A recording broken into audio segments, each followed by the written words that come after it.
think I'm good. Hit that like button and subscribe, of course. If you haven't, hey, if you ain't doing your research, it's on you. No child left behind. No child left behind, but your research is your research, you know. I'm only here to point you in the right direction so you would know there's so much more and so much further to go. So much further to go.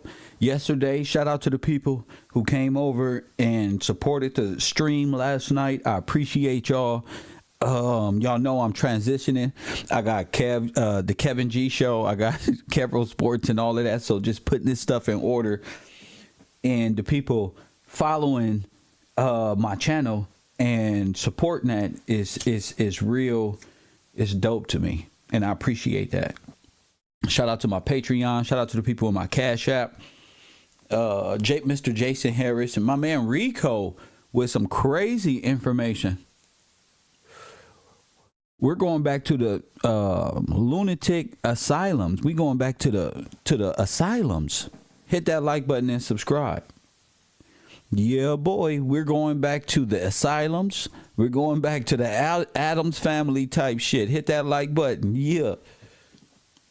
Yeah, and remember to go over to my patreon.com/KevGillsTV, where we will be watching videos and movies according to this situation today. Hit that like button. If you're not there, that's on you. I post it. It'll be in my Patreon. If you're there, you there. If you're not, you know, shout out to you as well. No hate, no nothing. You know, I just see it as if you want to learn new things, you would seek after that. Nobody ever had to push me to do more when I was interested in it. You know what I'm saying? Some people are not interested in this as much as they are, rappers, the rapper who passed away, different things like that. You know, maybe your mind is on other things. This is where my mind is. So the realm I exist in and where I'm at and going, all is based off of where you at mentally. Press 1. Press 1. Y'all know this. Y'all know that to be true in your personal life. That's why a lot of people ain't really progressed nowhere, because they stuck mentally. It ain't even got nothing to do with anything external. It's all mental discipline, and where you see yourself, where you been, owning your shit, standing on your shit. That's all it is. So it's up to you. If you want to learn, that's on you. This is not force feeding over here. Hit that like button. This isn't that. There's too much information in the world for a black man to be stuck mentally stuck, as if to say, what are we gonna do? First, what we gonna do is get on a mental wave. You can't do nothing if you're not mentally capable of standing on your own. That's facts. If you believe your ass is on a flying turtle, if you believe you've come from a different time zone or whatever you think, then go with that. I have no beef against y'all. In fact, we're talking about insane asylums today, but more in a more constructive way. See, me, I know that there was a black Holocaust. I just been investigating this whole thing, and we've crossed this before dealing with the asylums. What's up, Miss Lori? What's up, Gucci? I see you. We passed this before, where we start looking at the insane asylums from old. And now that we're on extermination and possible Holocaust and war, even forgotten wars right here, huh? Even forgotten wars that people don't forgot about that took place right here. Y'all don't know the half. Like R. Kelly said, y'all don't know the half. But that's cool. So, without further ado, because I really don't got time to waste. I got to go to class and show these videos pertaining to this. But I do want to point those who don't come to class in the right direction. I do want to do that. So y'all know where we at mentally. Okay. Now, we were talking about last night. Shout out to my Cash App. City issues formal apology for experiments conducted at Holmesburg Prison decades ago. Hit the like button. Hit the like button. City issues formal apologies for experiments conducted at Holmesburg Prison decades ago. If you was in class yesterday, you would know that. If you're paying attention. But the city of Philadelphia, I got the report right here. Let's go to the report. Press 1. Philadelphia. Today, the city, this is October 6th. This is this year. Today, the city of Philadelphia takes the opportunity to apologize for the experiments conducted by the University of Pennsylvania at Philadelphia's Holmesburg Prison from the 1950s to the 70s. Inmates were intentionally exposed to pharmaceutical, viruses, funguses, asbestos, and even dioxin. Oh, carbon dioxide. Oh, that's and a component of Agent Orange. Press 1. And if you know you are the Orange Man, Agent Orange and all that, listen, the vast majority of those subjected to the wide range of experimentation were black men. In fact, not just black, Native American, Afro-Americans that were native pre-Ellis Island and all that. Press 1. The vast majority of those were black men, many of them illiterate, awaiting prosecution and attempting to save enough money to make bail. Illiterate. You remember, it was illegal for you to be illiterate. Awaiting prosecution. That means jail. Now, prosecution, remember this, and attempting to save enough money to make who and pay who? Bail. Whatever the ethical norms for prison experimentation were at the time, it was wrong to exploit the vulnerable population. This is yet another tragic example of disgraceful and unethical practices of medical experimentation on people of color throughout our country's history. And this is not just Kevin saying this. Press 1. This is not just Kevin saying this. This is coming out. Why? Because Kevin said. That's why. This is not just kept, but it's coming out. Why? Because the truth will set you free. That's why. Hit the like button. We don't got to wait until 300, 400, 500 people up in here to support the channel. Y'all know I'm just here for my supporters and to bring y'all to KevRow University to let you know this is what we're talking about. While this happened many decades ago, we know the historical impact and trauma of the practice of medical racism has extended for generations all the way through the present day. Now, if the city of Philadelphia knows this, and they know that this is a medical form of racism, Planned Parenthood, another medical form of racism, and a white racist nationalistic supremacy. Press 1, of course, to exterminate and eugenic the black folk right up out of existence. Now, why this was important to me, press 1. Because we talking about the Black Holocaust. Would this be included in the Black Holocaust from the late 1800s to the early and mid 19 all the way up to? Yes, this is going into the collective of the Black American Holocaust right here in the Americas. Not from slavery, not from this industrial Magna Carta stealing. Press 1. Foreign banking poppable. Press 1.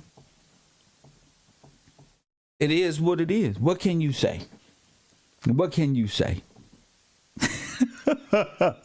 What can you say? This how you supposed to be speaking, black man. We supposed to be coming out of our hoodism, going right up into these speech patterns. And if you've been with Kev long enough, you know exactly what I'm talking about.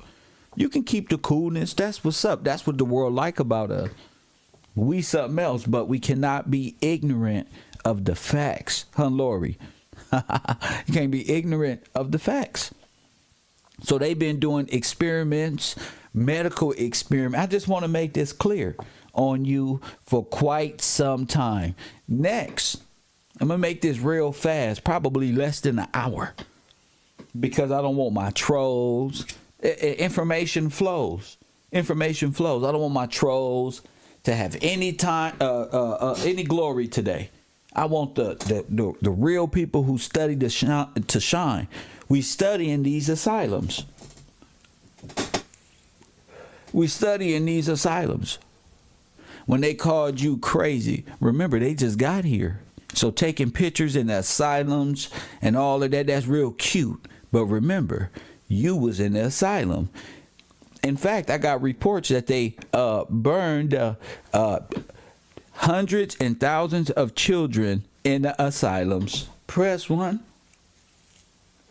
I heard that there was millions and millions of dead black bodies at the asylum. That's crazy, because right now I'm looking for millions and millions, like The Rock say, in millions of black bodies. That's crazy that I'm looking for black bodies right now in my investigation right now.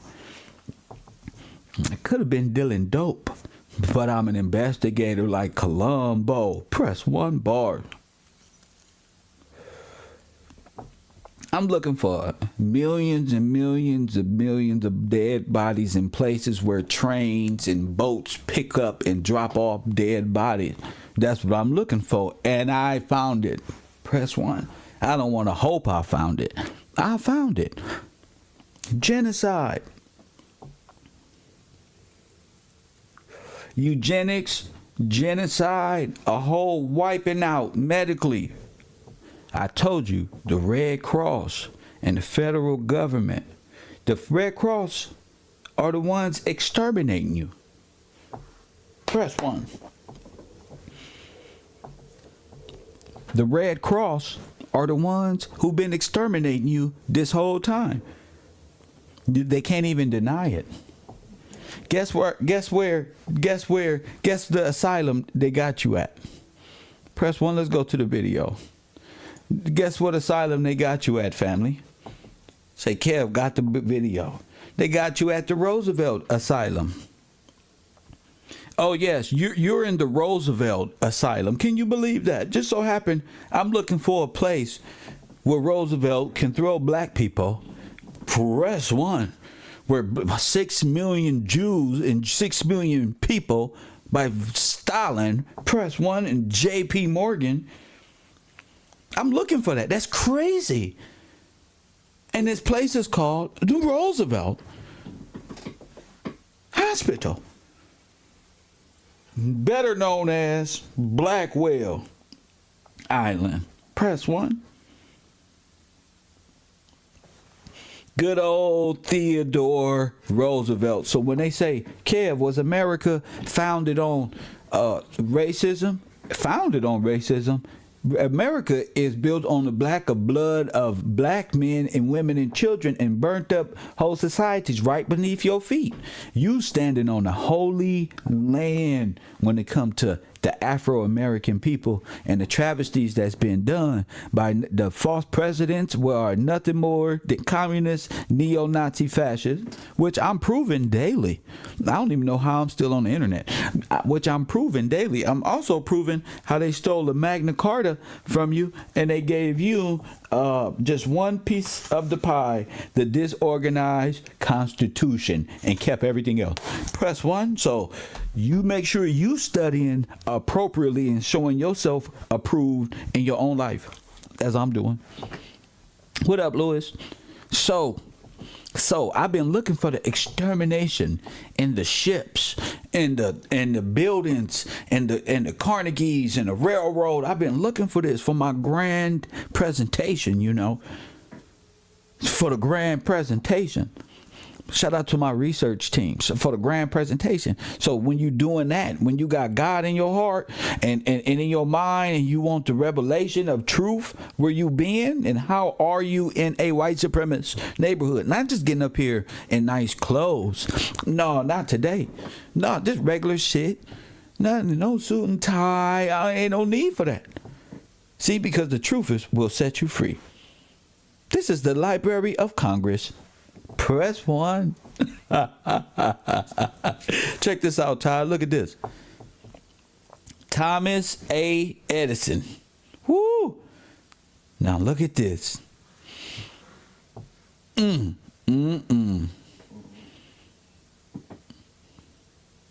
What a, well, let me rewind that because I don't think y'all see it. Have you ever seen Man in the High Castle? This is where you can house thousands of prisoners. That looked like a ship within itself. Press one. That looked like a huge ship behind it. A whole crematorium, Red Cross. Press one. Smallpox having ass. Burn you up. Incinerating ass ship. That don't look like no regular building now. And even if it is, I don't give a damn. This is Blackwell, aka Roosevelt Island Hospital, where millions of people died. Yeah, it don't get better than this. See, I could be worrying about one person from the Migos with all the rap going on, but Kevin Gillespie wakes up with this. I don't just talk about them to give no clout, but clout. I'm looking for how we became nearly extinct and all the immigrants came over here. And look at this. Okay, this is Blackwell Island. This is 1800s, 1900. Look. Interesting. And what that look and feel like to you?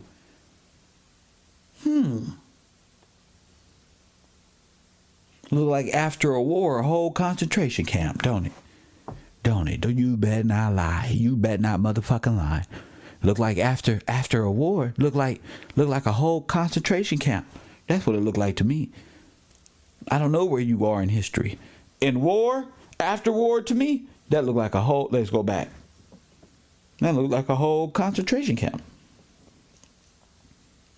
A whole incinerator facility brought upon the land dealing with that. Now, these are just possibility. But I'm saying, look, use your eye. You tell me what you're looking at.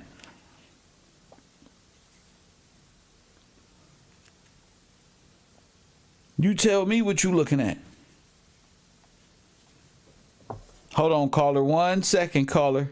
You tell me what you're looking at. Coffee and Kush TV, KevRow University, you on the air. What's going on, sis? Hey, good morning, Kevin. This is Karen. Good morning, Karen. Hey, so we're talking about asylums, right? Yeah, and I think that was you. I'm in Memphis. Okay. Yeah. We have one here. We call it Whitfield, but they call it Mississippi State Lunatic Asylum. It's a lunatic asylum.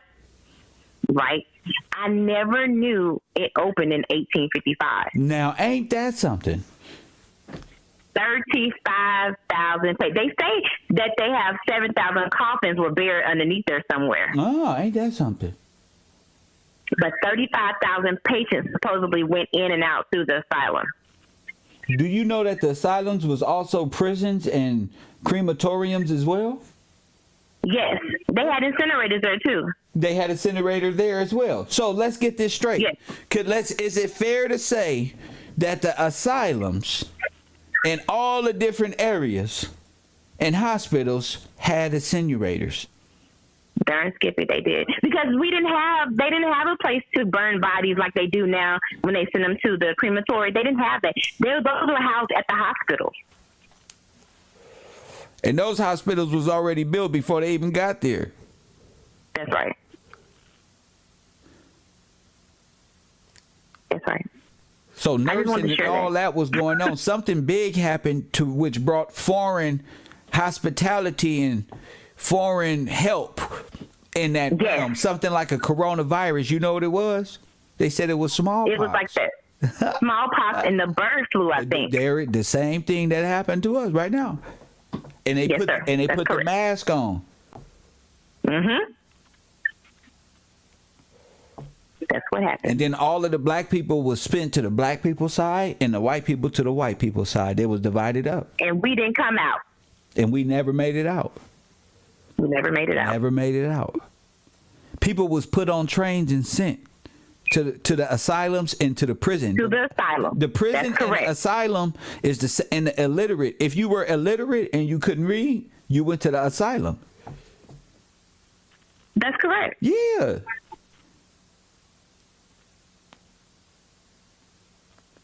If you didn't work, you went to the asylum. If you needed That's correct. help, if you was on a welfare shit like that, you went to the fucking, you went to make bail, to pay bail, and that was all orchestrated. To pay your bail. Oh, that shit wild to even think 100 years ago, 150 years ago was like this. That's what they did. So you think, Karen, you think is more asylums? You think we gonna find more and more asylums? Guys, Skippy, all across the country. You Okay. kidding me? Yes. That date back to the 1800s? Just like those coops, they were asylums too, all across the country. Do you think the asylums, prisons, and internment camps were all the same thing? Possibly. I think they were all ran by the same people. I do. Because they were big. They're huge. Yeah. There's like many. They're like castles and mansion type shit. They were They're castles. huge. Exactly. And those buildings were here long before they got here. Now you're getting into something else. Which is weird. Like, so y'all, it's okay. So they became the general hospital after the destruction. After They overthrew everything. Because at first they were mansions and they were castles. Thug mansion, huh? Lord have mercy. Uh-huh. Well, we gonna watch more video. Hopefully you stick around. I'll go back to the class. Thank you so much. Thank you so much, Miss Karen. Shout out to y'all out there who learning something. Lord have mercy. Now, if you got your eyes open, nigga, this right here is not far-fetched. This ain't far-fetched. All this is destroyed now. Looking like a German city wasteland now. Looking like you wouldn't even know. You would think this is Germany. No, this is America. This is where you was. This is what ghetto. Look. What's that right there? What's that right there? Ain't that the George Washington archway it look like or something? Lord have mercy. Like a bridge, like an archway.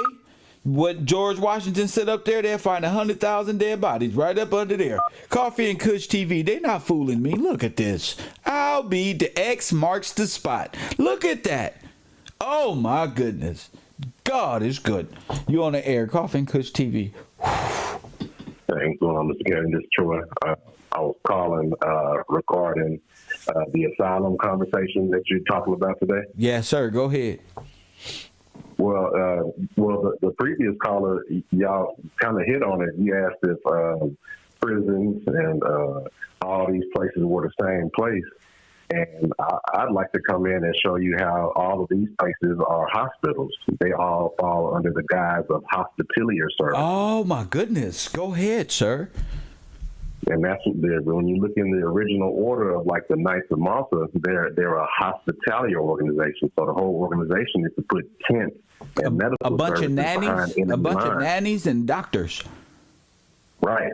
So the whole I called in on the previous show about the railroad and how the railroad ties into banking and finance and how they ran the bank wire telegraph lines along the railroad. Okay. So the actual railroad was like when you think about bank wires and bank transfer, those were the actual wires where they're sending. So they're coming in through acts of service completely.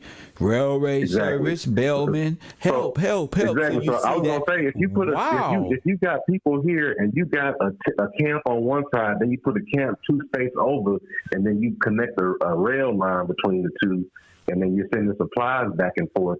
That's how you could exist under occupation and not. You can see the occupation around you and think, oh, man, this is a part of my country. These hospitals, these high schools, these colleges, like that building you just showed. I'm like, man, they could show people wearing Lettermans and leather football helmets running in the front yard of that place. And people go, oh, shit, that was my college. Yeah, that was Princeton University. we don't understand that all these shits that are part of the American imagination are institutions. We're all institutionalized. All of us. This is one big ass asylum. So that's what I was about to say. That's why I always reference Tupac. Is like, damn, I'm going crazy in the asylum.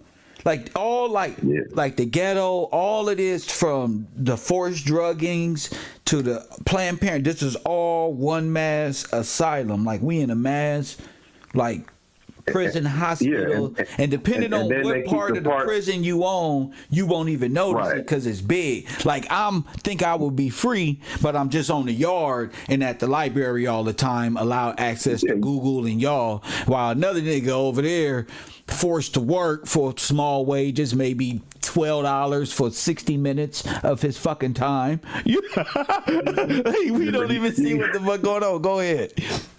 Yeah, you all tiered into the same system. You know, you drive on concrete and go to work every day. You don't even, like, they got us in all these little areas sectioned off, and then the national parks and the wildlife areas, like we were talking about with Roosevelt in the previous areas, they section these areas off, but it's like, you section these areas off and make them wildlife and natural areas, but that's also an excuse for your improvement project. But the whole improvement project is an excavation. It's a taking. That's what I was saying. It's like mining and different things and stealing the resources. And when you're finished, you're going to demolish it and invite 12 million more of your people to come here and build homes. You're going to break it, flood it, and then you're going to fix it and hire everybody, all your people, to come fix it. And while they sit there fixing and working on it, it takes them 30 years to fix the canal or whatever they building or whatever. Then 30 years later, oh yeah, this is their community. The people that worked on the canal, they live here. They've had this community. No, they Native Americans now. They Native. Exactly. Yeah, they were here. They came here, built the skyscrapers. They live here, you know. And that's why I always go back to Die Hard. What they do when they stole the gold in the movie, they drove under the water dam, and tried to flood the shit out to hide their tracks. The Hoover Dam, huh? Well, it was something in like the Catskill Mountains or something like that. Yes, you know, the Hoover Dam was Adolf Hitler Dam. That was his dam. It was changed to the man. These people are insane. Plan. So somebody sees somebody else's plan. So you're looking at plans, right? That's already set up and being built. And then the last person that signs their names on the plans, we act like it's their own idea. Like, exactly. It's like how long-term plan. every 10 years. So I've been looking for this Bruce Willis Die Hard. Which Die Hard is that when they rob it for all the gold? Which one is that? That's the one with Samuel L. Jackson in it. I want to say it's the third one. They all with Samuel L. Jackson in all of them, right? No, he's only in the third one. They always got a token black dude in every movie. You know, they got the cop from Family Matters in the one with the airport or whatever. Carl Winslow, but it's the one where he's in New York and his name is Zeus. He's a cab driver. So he's not a cab driver. He just in the neighborhood and he just kind of stumbles upon him or whatever. They send the cop into the neighborhood to wear a sign that say "I hate niggas," to entice the people, to keep the police busy with racism. Yeah, they get the insurance money off the hate. They charge you up with hate to make the police need it. When you ain't noticed that when you get mad, the police get bigger trucks. Yeah, them motherfuckers got all type of gear now because they get special funding right when you do it. So you get mad, everybody get funded. Because you get mad, it creates the demand for them to bring in, and they got plus military equipment. So not only that, because you want to go even deeper real quick, because it's your trust, it's our trust, so it protects itself against itself. Meaning, okay, all I got to do is say get mad. You get mad. Now this your shit. Yeah. You get mad. The insurance company say, hold up. Protect everything he finna destroy, and he don't really know it's all his shit. Again, because we dealing with a dead society. You think you dead. I mean, you think you alive, but you living in a whole civil litter mortis. You living in mortis shit. More than shit. And they born and they burn it. That's what the whole burning shit is about. That's why these folks, the fire department, the crematoriums, they gotta fucking burn everything and get rid of all the evidence. And then, we can't find them. So we gotta take all this money and put it back in the state. Better use now. We can't find it. See, that's what you dealing with. Them. There's no evidence. We don't know. See, like I found out, right? Because I'm reading the Magna Carta, right, OG? And I'm saying to myself, I cannot believe the United States took the Magna Carta and left the Constitution. So the corporation has the Magna Carta. They control the disorganized Constitution of the United Kingdom of Great Britain. They control all of it because they took it. The whole crown. You see? The Magna Carta. That's because the Magna Carta is really an American. Well, I only want to say American now because these people crazy. Is originally from here. This is the Holy Grail right here. The Magna Carta, and the king of the Magna Carta is the Holy Grail, and that's what the bankers stole when they took it from here. That's the Holy Grail. That's the covenant. Remember the covenant. Remember the contract, the Constitution, the covenant. Remember everything. Coming from Brittany is the land, land of the covenant to Well, that's where your Great Britain. That's where Brittany comes from. Mm-hmm. Because the original Brits is on some Scott other shit, but we're all the same lineage. You're not black. There's no such thing as black dealing from over here. You can only be black if you're a refugee. You can and you up under a dead law, like a dead corporate religious structure, which would be like. I think about it like you're blacked out. When you look at a document and they try to hide shit on there, what they do, they redact it they black it out. That's right. Make it. They say, so fuck it. It's a conspiracy. Charge it to the gang. Placeholder. Yes. So I just wanted to call it and drop that, man. I appreciate chopping up with you, man. It's just crazy to be the author or to be a part of so much deception, man. It's just like when you see how heavy the deception, it's like shit. These folks is busy. Oh yeah, this is a haunted, scary movie. Oh yeah, this is some Get Out shit. Yeah, and that's what black people got to realize, man. Like, our black history in America, young black history in America is a real life horror story. Oh, that's the worst horror story ever never told. Yeah, that's why I don't even look at movies out of Halloween. I don't look at scary movies. Did you celebrate Halloween? Life is Halloween if you black.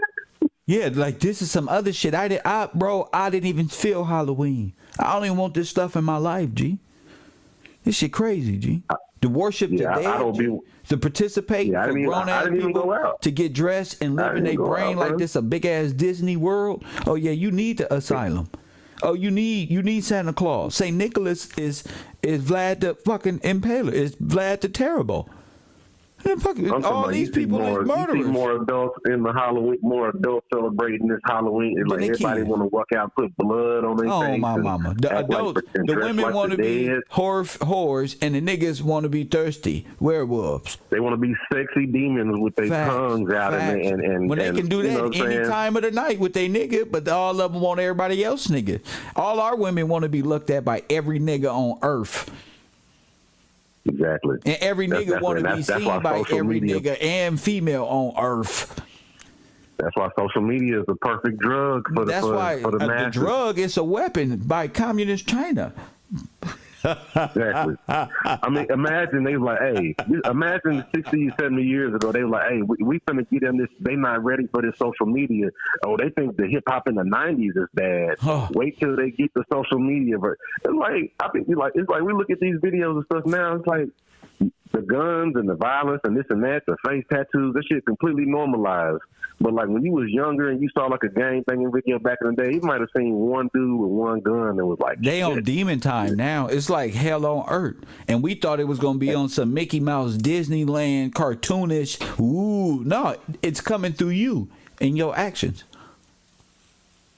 Yes, sir. It's going to be more evil-minded people succumbing to their old social media demonic ways, because that's all it is.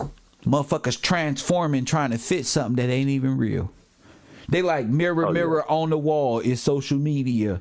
Oh, it can be the finest girl in the world. If she get 12 to 25 likes, her depression level gonna go up. And motherfucker, delete the picture.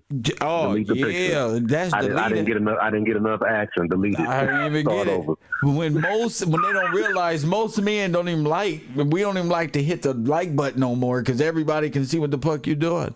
it's like I can like the shit out the picture all day. I just can't be seen liking this motherfucker. You feel me? A motherfucker ain't gotta tell you. Fucking women. A nigga will say that picture. A nigga will screenshot that hoe and save it in his phone and everything. Like, damn, she bad, but I can't be seen liking this look motherfucker. At the thirsties. Look at her. Look at the house. Oh, this one, the devil. Damn, this nigga gonna be the first woman like all your pics. This nigga on it. That's funny as hell. We can't do it, family. We can't allow this social media to destroy our folks like that. This is crazy, G. Yeah, it's funny, but going back to the topic, to know that, hey, what if I'm right? What if my hypothesis is right? What if over 6 million black people was put through this process and 30% only made it out, 25% only made it out?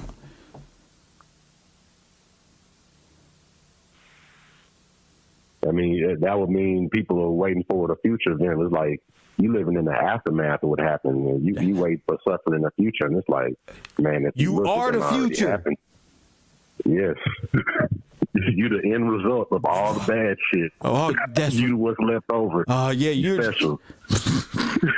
You made it. You survived the afterbirth. You ever seen a hippopotamus give birth? just shitted you out there, full of alligators and everything. Just everything out there, wilding. You ever seen a deer give birth and a cheetah just waiting on them? Just waiting, a damn lion just waiting on her to give birth, and damn, got 2 for 1. Look at this. Man. And you made it. Wow. Yeah, to think everything that your bloodline has been through and to be alive after knowing. I mean, you lived your whole life to this point not knowing. Then you start figuring stuff out. It's just like, damn, man. I can't say this. Listening to your show, the information you're providing, you should be humble, man, finding this shit out, man. The information should humble you. You know what I'm saying? I'm humbled. For real. I'm like, whoa. You know, because we talked about the asylums. We didn't talk about it from a crematorium, prison, illiterate place for the insane. And to know, listen, we were all deemed at the time, this is Afro-Americans, insane, incompetent. So this is how they genocided us. This is why I'm like my heartbeat. Because I understand now the genocide process, the eugenic process. You see, we are criminally insane. But Biden said about the 94 crime bill, even if we rehabilitate ourselves, they don't know how we did it, so we still incompetent. And now I know what that means. Like, what? It's like if you in school, it's like when you in school and you younger and you gotta be like, man, this place is the nice part of the asylum. If I act up here, they're gonna put me deeper and deeper and deeper in the hole. You know what I'm saying? And it's like all these aspects, whether it's school, you know what I'm saying? You talk about like Job Corps program. It's like you were saying earlier, if you didn't have nothing, if they seen you out with nothing to do, you go into the asylum. And the whole idea, people forget like the temperance movements of them times, and they're like, oh, like drinking was outlawed. So if you was a drunkard, you know, if you was somebody that didn't work, if you was overweight, if you looked too raggedy or something like that. Oh yeah, you going to jail. Yeah, so they were trying to create a perfect image. Yeah, if you sitting around, ain't no sitting around. Like that's where the whole vacancy laws come from. Well, so, it's a communistic world. You got to work together for you to be a slave. Yes, and you got to earn the society where you have to earn your living. You sitting outside not producing no type of economic unit of labor. Talk to him, the King. overall society. You're useless. You're useless. So we got a place where we're gonna throw you somewhere, and you're gonna get the worst bargain deal you got. You're gonna get a penny per hour for your labor versus if you stayed out here, you could have got something and been walking around on your own cognizant. But no, you can. We seen that you couldn't do shit, so we're gonna put you on an automatic program where your whole schedule is set for you. Program no time, guesswork. nigga. Lord, no guesswork for you. You need help waking up in the morning. Wake up and eat your breakfast. Wake up right now. Yep. I'm a police officer in the correctional. Wake up. All y'all take showers and do push-ups or something and get your mind ready. Lord have and mercy. I'm doing a good service. I'm doing a service to humanity. I'm keeping them from. It's like I'm protecting them from themselves. Some poor Negroes can't take care of themselves. They can't do it for themselves. Poor niggers. They need our help. They need all our help they can get. My man said it's like they protecting you from yourself. I told you that Now, this is the conclusion I came to, brother, is that I reckon in the world of business and all of the law jargon that I've learned, they legally found a way to bullshit their way to being right. I know. You go protect them. That shit will sound so good in a great presentation. Yeah, we protect you against yourself as well, man. Yeah. When man, you get old and senile, and you go to one of these. Yeah, if you go to one of these asylums and you get old, don't worry. We're right there to make sure the beneficiaries get what your ass in the old home. Man. Hey, that's the worst one right there, because if you old and got all your benefits and did everything you supposed to do, you end up in old people asylum, the old people jail. Facts. And you can't own nothing when you go in there. That's they take your benefits. Yeah, you can't control your destiny because you need them. They're gonna sign for everything and dope you up anyway. So you now under the custody of the asylum ward. And look how them old folks homes be built. They got the same architecture style as them buildings you just showing on that documentary you got up. The same row house fucking, you know what I'm saying, dorm structure, row house fucking, you know, all this shit rhymes. We call those bungalow 54, sir. The bungalows, man. That's the perfect description for the goddamn bungalows, man. Shit. Yeah. Damn. Yeah. Well, let's continue the show, man. I'll talk to you in a minute. Thank you for the call, Chappie. Yes, sir. It don't get much better than this, man. It don't get much better. They think you're supposed to be mad. No. When you come into real knowledge, you get sad, and like the commercial say, then you get glad. You able to see everything in the rear view. You feel me, like Tupac say, in the rear view, family.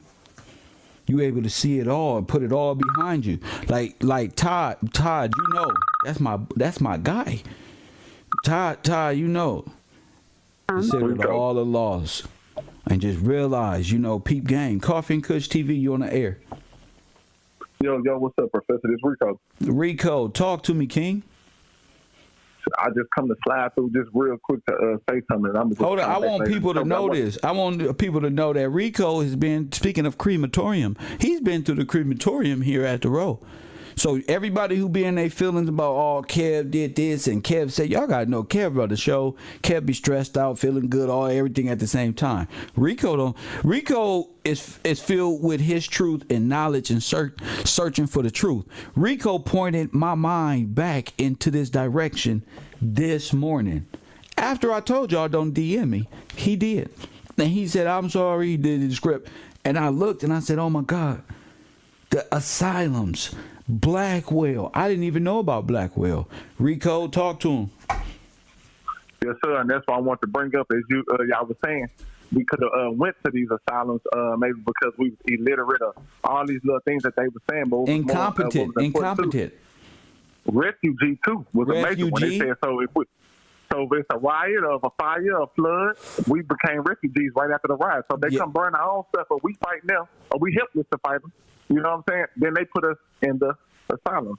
which is, we will understand internment camps. So I want to say that because it's important, because the lady said at least 30,000. Could you say the internment camp in German, just in case they don't know? The Kevin Creek. The Red Cross is red. I should have said Red Cross. Hey, look, I want to say that they said at least 30,000 new patients. We got to practice that word, bro. But you be at the United Nations saying this shit. You gonna sound like Hitler, nigga. Like, they know what that is? Like, where they got that? What the fuck did they learn this shit from? Just like we know how to count, we know how to do a lot, baby. Because I'm going to add up these numbers. If they were saying there was 30,000 new inmates, this is every year. Just within what I want to say 3 years, that's about 100,000 people. So just within 10 years, it's about 300,000 people supposedly coming through the asylum if they're saying they're reaching in. Which asylum are you talking about? This one alone? Yeah, just that one alone, Kev. So now check this out. They say the asylum is full of dead bodies, over 1 million bodies. And that's what I'm saying. It's called Death Island. They was putting the people in without even putting the records in. It's a bunch of stuff that was going on, of course, devious. But like you said, so they might have said 20,000. It could have been 50,000. No telling how many people was at that asylum. Because they not telling the truth all the way. But this is what I really want to say too, Professor. When you play the video back, if you can make it a little smaller so they can be able to see the quality a little better and be able to see the full video just a little bit. That's what I want to say. And besides that, I just want to say those little things and then file back. But let me ask you: do you think that a Black Holocaust could have happened through this hypothesis? I definitely believe so, because the way that they said that we even got to that specific asylum was through the what asylum? Through to coming into the Blackwell Roosevelt Asylum. They said the reason that we were even placed there for this time. Now, we could have been there even before that, but they said we got placed there in 1863 because these immigrants came in to New York, and they was upset about the 1863 Enlistment Act. So they said that they took it out on our people, and that's how when you read about the orphans. Now they said it's about 600 to 8 orphans at that asylum. And when I listen, let me say this in the 1828 dictionary. So asylum can be for the people who's maybe tried the crimes or ignorant, or it can be a safe haven for kids and stuff like that too. So that's straight what one of the black orphanage. Yes, sir. All right, now check this out. Orphanage. What's also dope, which brings me to this article I found. Okay, stay right here. It's made in 2013, July 16. It says they deliberately set fire to it simply because it was home of offending colored orphan children. The New York draft riots. You just brought that up, brother, didn't you? Okay, the New York draft riots. And the burning of colored orphan asylum. Oh my goodness! So this was oh my goodness! So that makes perfect sense in what you're saying. Man, they said they not, and when they write in the care, they talking about all these kids made it out safe, but they burned, and they talking about the most people died ever at this time when they did this riot. That's what the article said. That they burned up all the babies. Man, and let me tell you why this is important too, Kev, because the orphans, usually they would be the sons and daughters of the people who fought in the Revolutionary War. Yeah, they will be in you call it the Revolutionary, I call it Colonel George Washington, and the Revolutionary whatever War. They renamed it. That's right. It's all that right there. Go ahead. Yes, sir. Yes, sir. So that's why even at the asylum, while I said that they would put the women and the children, who again was intelligent people, and when you came from a riot or from a flood, they were saying you was a refugee, so it didn't matter your status. It's the fact that we had to move you over here with these people because this is the only place that we can put you at. So they're going to put us on these asylums, and then, like you said, we never really just making it out to, you know what I'm saying, probably the 1940s or 50s, when it's like, okay, well, now we got to do something else. We got the history set up. We can finally let them out, and whatever they let us out. But for the most part, they putting all smart people, the intelligent people. Oh, that's what I want to say. That's why that's important. Because when we think about the Uncle Tom thing about on the slave plantation, it was actually happening on these islands and these crescent creeks. They would put the people who would they would make some of our own people become nurses, and then they wouldn't be able to come off the island, but they would administer to us and stuff like that. So they said some of the harshest treatment was coming from our own people who. Yeah, they said that this place after the war, after everything, was just terrible. It was just so. It reads here: the horrors of the first day culminated in the burning of the colored orphan asylum, which was located on 5th Avenue between 42nd and 43rd Street. The asylum, which was managed by an association for the benefit of colored orphans, was a large, we need to do that research and who was running that, was a large 4-story building surrounded by grounds and gardens, at any given time housed between 600 to 800 children. And it was just one building. It was just a large 4-story building, that large 600 to 800 kids, and if it's that many, then they had to be 2-3. See, this place was huge, bro. They probably had way more than 800 kids, but when they finish the article, they're gonna say, yeah, 250 kids made it out alive. But it's like y'all say 800 to 600 is there every day. So how you go to 253? At the end of this, they say when everything was said and done, yeah, 253 kids, they made it out safe and alive. Nobody got hurt. No, people got hurt. Our kids got hurt. They said it was. They said they burned them. It was Yeah, so I just think the information is out here. I think we as a people got to come together and find a way to bring this information up to date, so our people understand exactly where they are. You understand what I'm saying, Rico? Yes, sir. No, I definitely understand what you care, Professor. I understand what you're saying, Professor, and that's why I really appreciate you, just how you started off there.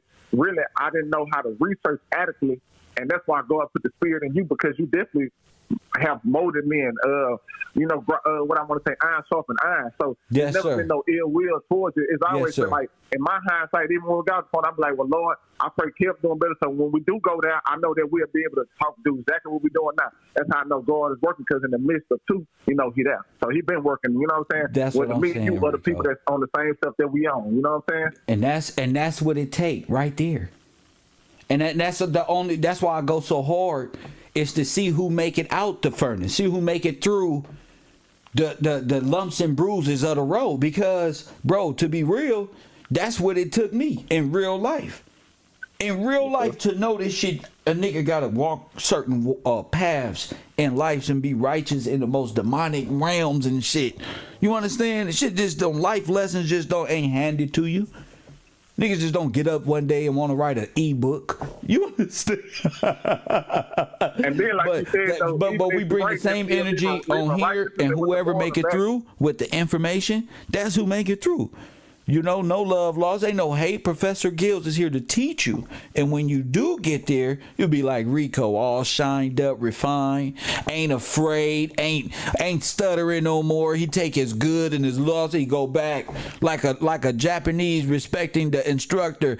Go back, be faster. You better than this. He just go right back and be better. I had to shout out to you. I say appreciate the Lord for the master teacher. You know, you the master teacher. And I was gonna say too though, on top of what you were saying, that dang, as soon as you just it popped in my head. Let me see. What are niggas being so uptight for little words? When I see people like Rico actually just go back, fuck them words, Kev talking about. I'm finna show him and the class. Y'all can laugh if y'all want to. Watch this though. That's how I am, bro. You making us the OG gents, man. You making us the real gents and kings men, man. Because when we make a monarch, we need real people to be able to uplift more values and integrity. And that's what I really appreciate you. That's what more important I want to say. You making me a real gentleman. So stuff that I have been always trying to turn back from over these past years, and some stuff I've overcame, you gave me even more the power and able to venerate me and energize me to start putting away even more and just being on point. So I really appreciate that too, bro. That's real love, you know, each and every day I'm tapping in with you. No, for sure, King. And I'm going to file back because I'm want to let you get the show back. And like I said, when you show the video again, just make it a little smaller so they can really see it as it's playing for the first set. And they'll be able to see the whole smoke really good and the towers in the back of it. Yeah, so remember in the before you go in that show I told you to watch, Yes, sir. What did he say? What that smoke represent? Oh, that's them incinerating our people. They were sending them to They the top incinerating again. Yes, sir. Incinerating, burning. They was like, dang, what's all this little smoke in the air? So much smoke in the air, look like a dust storm. Man. Look like a what? I said, man, come on, man. Look like a damn dust storm. And one of the ones where they talking about Hiroshima, huh? Like how they talking about they dropped the 8th atom bomb. That's what it was looking like. That's why I thought they could say they dropped. I'm gonna be real with you. I'm gonna be real. I think they did. I think that's how all this stuff got destroyed in America. Yes, sir. It wasn't just one. I think it was many.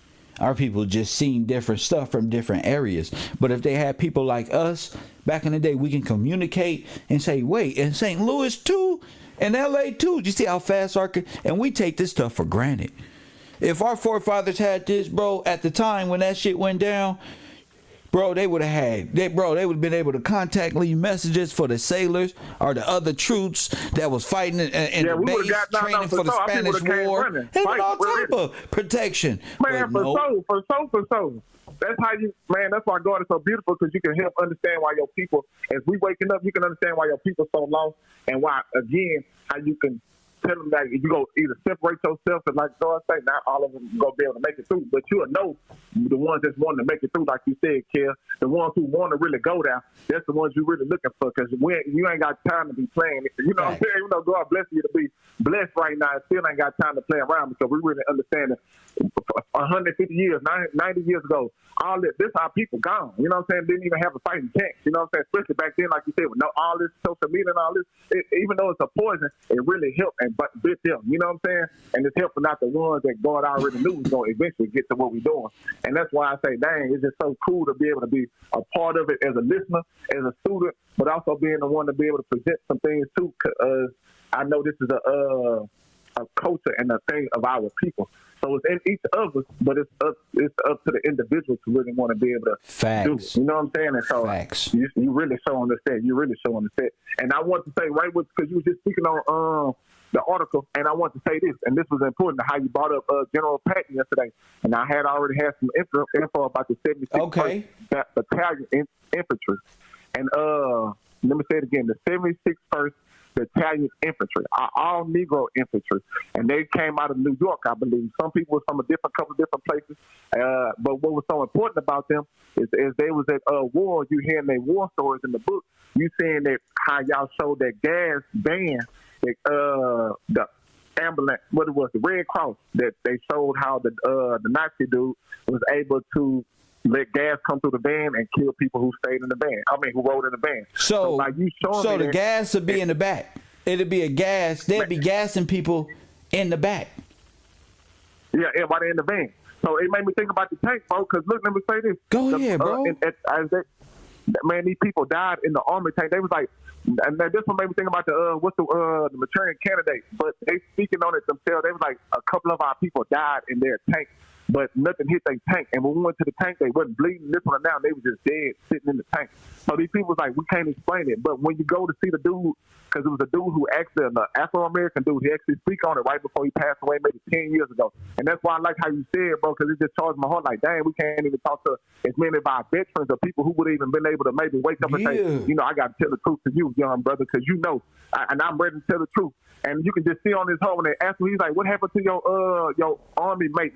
You can see in his face when he said it, he say, man, they told us he shot and he blew up. But in his mind, you know, it looked just like Denzel Washington in the movie. He's just like, I'm just being told what I've been told, and I know that ain't even true. And just in my spirit, I say, man, they just did our people so bad. I don't even know what they was doing. It's so bad, it takes real men to discuss it.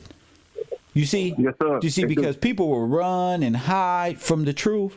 But look at, we been guiding all the way up, and look where we at. Possible infernos, possible crematoriums, possible whole holocaust. Exactly what I've been discussing is how did we lose everything, and it's starting to seem like, yes, we were involved in a huge crematorium holocaust burning of and eugenic style genocide put on Afro-Americans. A civil eugenics, because that's what you see. Say it again. A civil what? That man, civil eugenics. Talk about the difference, sir. Talk about that. Man, they took us out of the ecclesiastical law and put us under the civil law. Went right past the common law. So when you're seeing a lot of the things that they started enacting, especially when it came to the Jacksonian area, even if that's a real area. So what you're saying is due to emergency, so-called emergency, they bypassed common law and put you right in civil law and killed you. Killed off the first, sacrificed the firstborn to the civil law, and you've been civilly dead ever since. You've been black ever since. Man, they gave the president so many powers. I'm like, how many powers y'all gonna give him? This before the 1900s. So that's why all these little institutions that they was making up was coming through the powers of the Congress, trying to give power to the president. But that's what they said, though. Congress can't do something that they never did, and that's like what you said, that we fell asleep. So Congress was able to try to pass some of their power, which they never had, over to the president, which in hindsight, the president never had the power to be able to enact emergency powers. In the first place. If the original founders didn't give you the power to do that, then you can't really make that power. So it's stuff like that we waking up to and go, but because the president is operating out of a false corporation, out of the United States of America Incorporated. Come on now. And without the corporation, there is no president. That's why I said this is a sovereignty. They're playing as the sovereigns. They're acting as the sovereigns. The president is pretending to be the king, when we all know the bank is the king. See, but we don't know. We think we free. You're not. You live in a democracy. You got puppet government. Mickey Mouse is more sovereign than you. You civil little mortis. You black. You know what black mean civilly, right? You don't exist. They don't even see you. They walk right past it.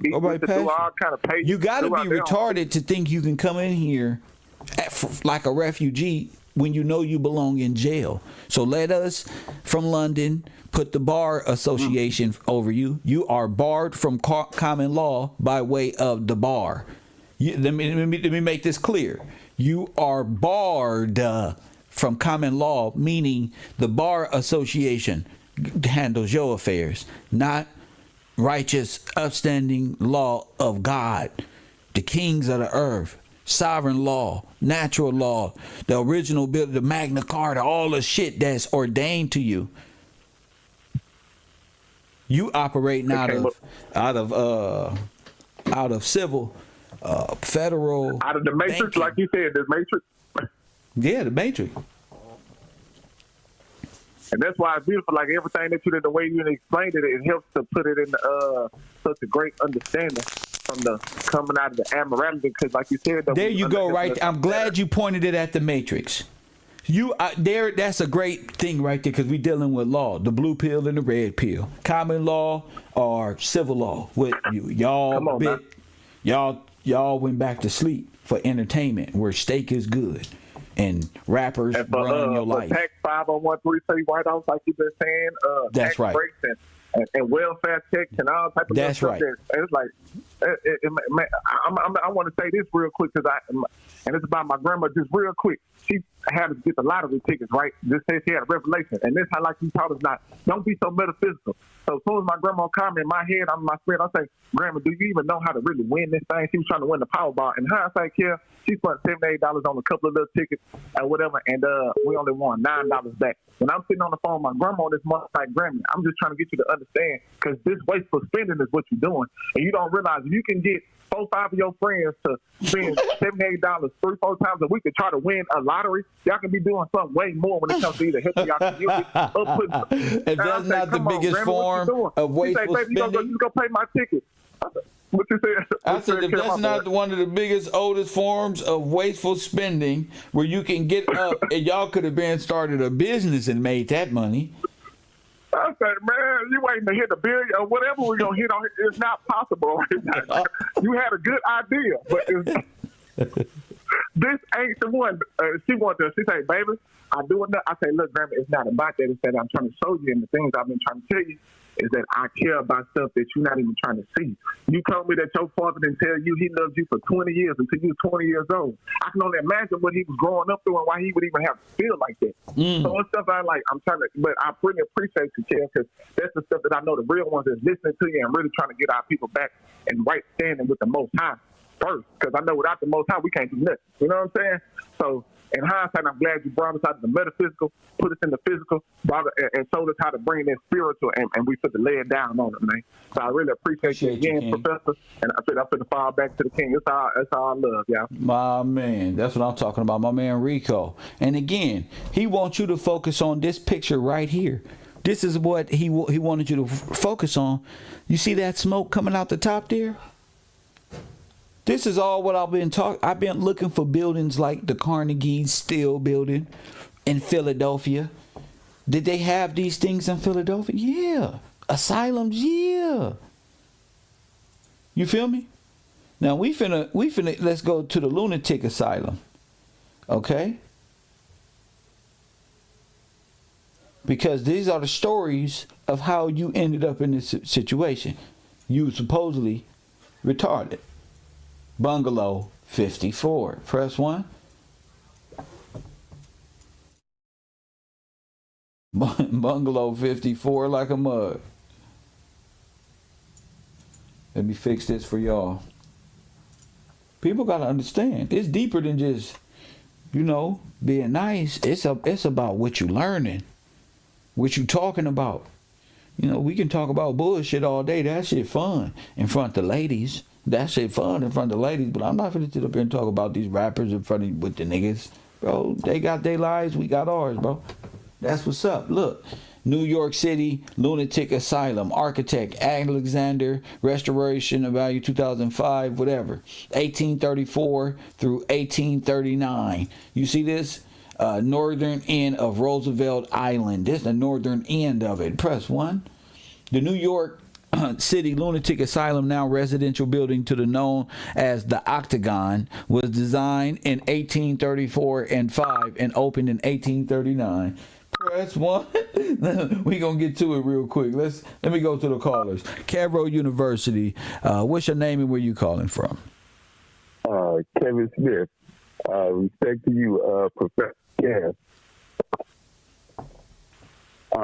With today's current time, let's say with the homeless people, they have some type of like a care act.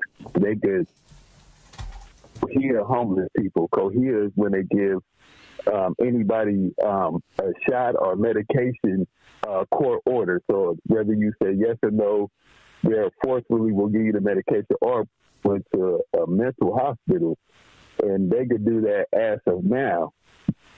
So even with the asylum, it comes in cross with, let's say, everybody overtied to mental health, and they're telling everybody to check in to a psychiatrist. It makes you a subordinate. Wow, damn. You're right. So, especially with all of these people talking about mental health, is this and like this mental health, it comes in cross effect with religion. Because they say you can see the Holy Spirit, you can hear the Holy Spirit. Well, if you go to a psychiatrist or mental health telling people you see the Holy Spirit, you hear the Holy Spirit, they're gonna evaluate you, put you 5150, and send you somewhere. And the way it is now, like drugged up for the rest of your life. Mental health.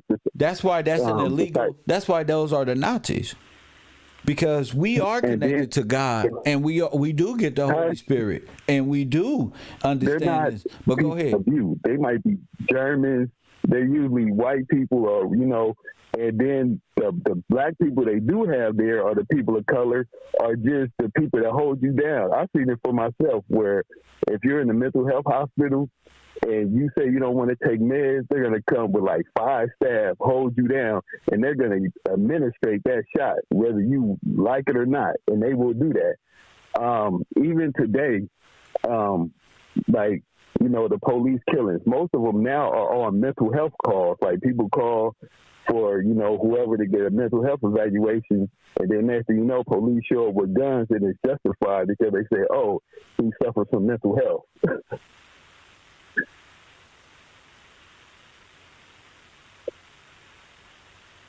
So basically saying, like, somebody, suffering from mental health is like, walking around, with a gun, but. Well, that's the point. I've always wanted to seem like, why do they make us look this way? I mean, they use criminals to make regular. But now I understand. It's to make us all look. And with the asylums, they are connected with orphanage. They have them in Canada. They even have an asylum in New York next to the one of the monuments, whether it's the Statue of Liberty, but that one's been shut down for centuries. The orphanage with the babies, they did disappear, whether they burnt them, killed them. If they did it with the Indian babies, they did it with the black babies. So even with the women, they had the women in the asylums where they was working, and the women's sweatshops, those caught on fire with the asylum of the women, because you got it back in those days. If you didn't have a husband, if you was in witchcraft, if they considered you a witch, you were females to go to the asylum too. And I got you. What happened to them women over there? So you're incompetent. You're into witchery. So what they say, you had a baby out of wedlock. All this is dealing with. Got you. I got you. Go ahead. Yeah, and then people, in almost like the asylum, we see them as homeless people, don't have no money, but there's no telling what that individual been through, because like they say, the police could come, anybody could come and grab a homeless person and put them in an asylum for 20, 30 days, 2-4 months. Facts. Do whatever experiment. Nobody's going to believe him. His own family ain't going to believe what happened to him. So we definitely, as the people, ain't, going to have time to hear and listen to a homeless person, talk about, what happened to him at a mental health hospital or whatever. Damn.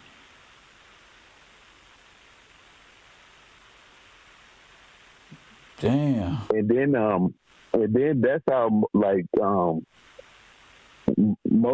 most of whatever they would say the upraises was happening. Like even with the women, with the silence and all the burning up stuff, even them women start, packing the streets and, showing up by the thousands saying this ain't right. And it's funny because they barely just found the Canada orphanage with the thousands of kids, and we still have to do time. Like, hey, if that was happening in Canada that time, that was also happening to us at that time. Of course. And then even with people always still ask the question, what would they do with all those bodies? Well, they still have graveyards. You feel me? So it's still a lot of ways they could do away with a lot of bodies. Right. It's still a gang of ways. But let me get back to the show. Thank you for the call. Call in. Thank you for that. What up? My man. So this is Charity Hospital. You see, this looks more like a palace than a hospital. Do you agree? All you need is flags at the top. Okay, this looks more like a palace. Okay, this looks like something you can steal stuff from. You see, that's why I really be paying attention. Like, nah, if they took the crown from here, where were the palaces? And this shit look like the palace. That's what it looked like. It looks like where the king and the queen are at Buckingham Palace. What the fuck that look like? I'm just tired of people saying we ain't nothing, we ain't shit, we this. No. Let them know. Let them know what happened. This is where they had the World Fairs. This is what they destroyed in the World Fairs. But they don't want to relate it to you because you weren't there. Remember? What if you were there? What if they called you out to be there? What if they tricked you right there?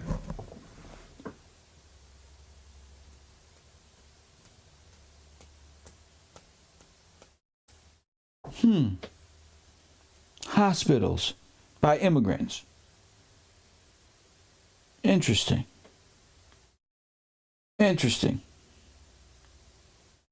That's why I said that stuff looked like it was bombed out. Like Germany. You go through there now, you think it was Germany or something. Press 1. Oh yeah, just a huge staircase for the hospital. Yeah, why not? Why not?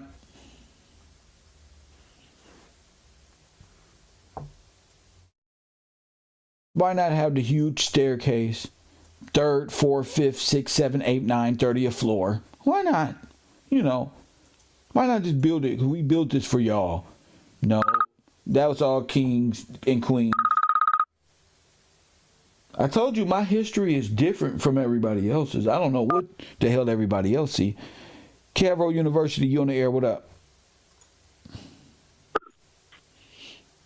Hey, I've been doing the research on the asylum in my for trans-state psychiatric, and I went and found the founder, the one who spread this whole mental illness thing throughout the country. Her name's Dorothy Dick. During the Civil War, she was the superintendent of the Army nurses, and she brought it to Congress, the Bill of the Indigent and Insane. That was 1854, 1855-ish. And that they set aside 10 million acres of land for insane asylums. And I just found that interesting. Not only that, she had meetings with Pope Pius. So she seemed like she was like contracted. So Pope Pius was around in the Civil War, and Woodrow Wilson was around during this time. Go ahead. Yeah. Yeah, that's crazy. And they both are the same person. Go ahead. Incredible, because I keep telling the people the Civil War just happened. But go ahead. Yeah, in the state were contracted. They were incentivized to go out and pick people up. So they were getting paid by the federal government to pick people up and put them in the insane asylum. And at that point, they were running all types of experiments because they were saying that mental illness comes from infection. So they were pulling out these people's teeth. They were chopping off limbs like Leopold. Like Leopold, huh? Right here in America. Ain't that something? Right. And man, it's wild because all of the conditions and stuff they talk about in slavery, all that stuff was happening in these insane asylums. That's crazy. They were binding people up, chaining them naked, beating them with rods, to beat them into submission and obedience. Which, man, but yeah, that's Dorothy Dick. She all up and down, well, it was the Midwest and all up and down the East Coast. So it was more than Margaret Sanger. It was a bunch of them. Yeah, Daughters of the Confederacy. Daughters of the damn Confederacy. Yes, sir. But man, I just wanted to add that to the class, man. But man, keep doing your thing, man. Thank you. Of course, thank you, champion. My man, family, y'all gotta know this. Y'all gotta know this. I told you I was gonna find those arches. I told you X marked the spot. I told you I was gonna find them arches. I told you. Let's get back to what's real though. I told you I was gonna find them. Now, I just want y'all, I did all this for y'all to go to my Patreon. My Patreon is patreon.com/KevGillsTV and support the broadcast.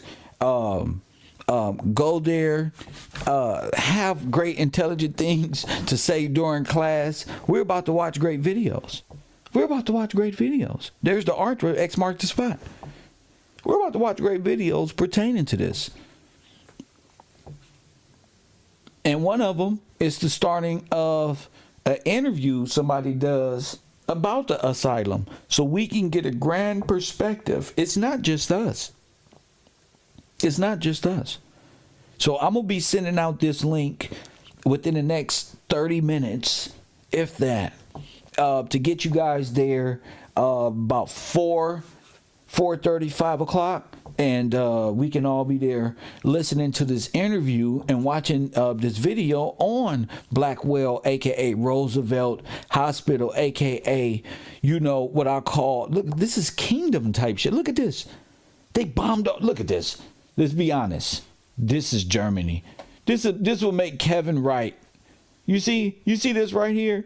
I was a big fan of war games and video games. Man, they'd tell you this was Tartaria. Look what it say right there. Gold dust. Press 1. Look, they'd tell you this was Tartaria. They'll tell you where all the black people. Man, they'll say what happened to all the things because they was all kingdoms. I bet you all those palaces was on some, you can stay here, we can build a place for our people can build themselves up and stuff like that. I bet you. Negro land type of shit. I'm trying to tell you. The Arch of Titus again? Okay. Didn't Kanye get sent to the mental hospital a couple of years ago? Yeah, and didn't he get, ain't they talking about mental evaluations now? Bingo. Hit the like button, 80s baby.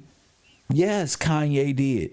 So Kanye is playing that role of, oh, I'm sorry, I'm mental evaluation, I got a shot. He's playing the mental patient. He needs help. And guess who giving it to him? Jewish media and all of that. And he mentioning God, because they trying to make that the invocation of God and holding them accountable a part of that. Do you understand? They'll say this information is crazy because they can't combat it.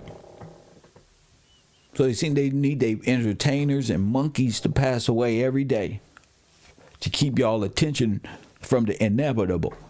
Boy, if we had 600, 700, 800 people, then 1,000 and 2,000 and 3,000 researchers, the possibilities is insane because you got one guy on YouTube with billions of other YouTubers, right? Most of the ones who keeping you in ignorance is funded by the big boys who want you in asylum democratic minded tendencies down there at the bungalows ready to be cremated and used for insurance purposes. Press 1. So make sure y'all get over there. KevRow University, Coffee and Kush TV. Make sure y'all there. You know? Let me go to the next one. This is important. Let me finish reading. According to New York Landmarks Preservation Commission report 1976, the lunatic asylum was erected in response to desperate need for proper accommodation for the insane. By the mid-1800s, the island was expanding with medical and institutional developments, a reflection of the city's progressive changes. Oh, they're giving them big dap too. To know what these people went through and then watch how they told history as if it's glorious and they help criminally insane people is insane. But this looked like a ship itself. Look at this.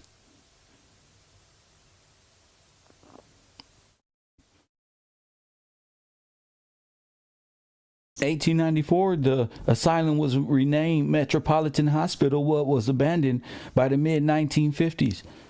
Look, 1894, but was abandoned by the mid-1950s. So from 1894 to the mid-1950s, that's a huge motherfucking gap. Press 1. See how they always jumping around time with your brain? In 1894, the asylum was renamed Metropolitan Hospital, but was abandoned by the mid-1950s. Like the smallpox hospital, it was immediately began to fall into great despair. So there's a smallpox hospital as well.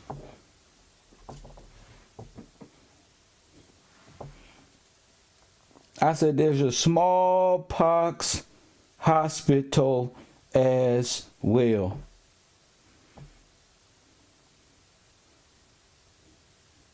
That's a shame.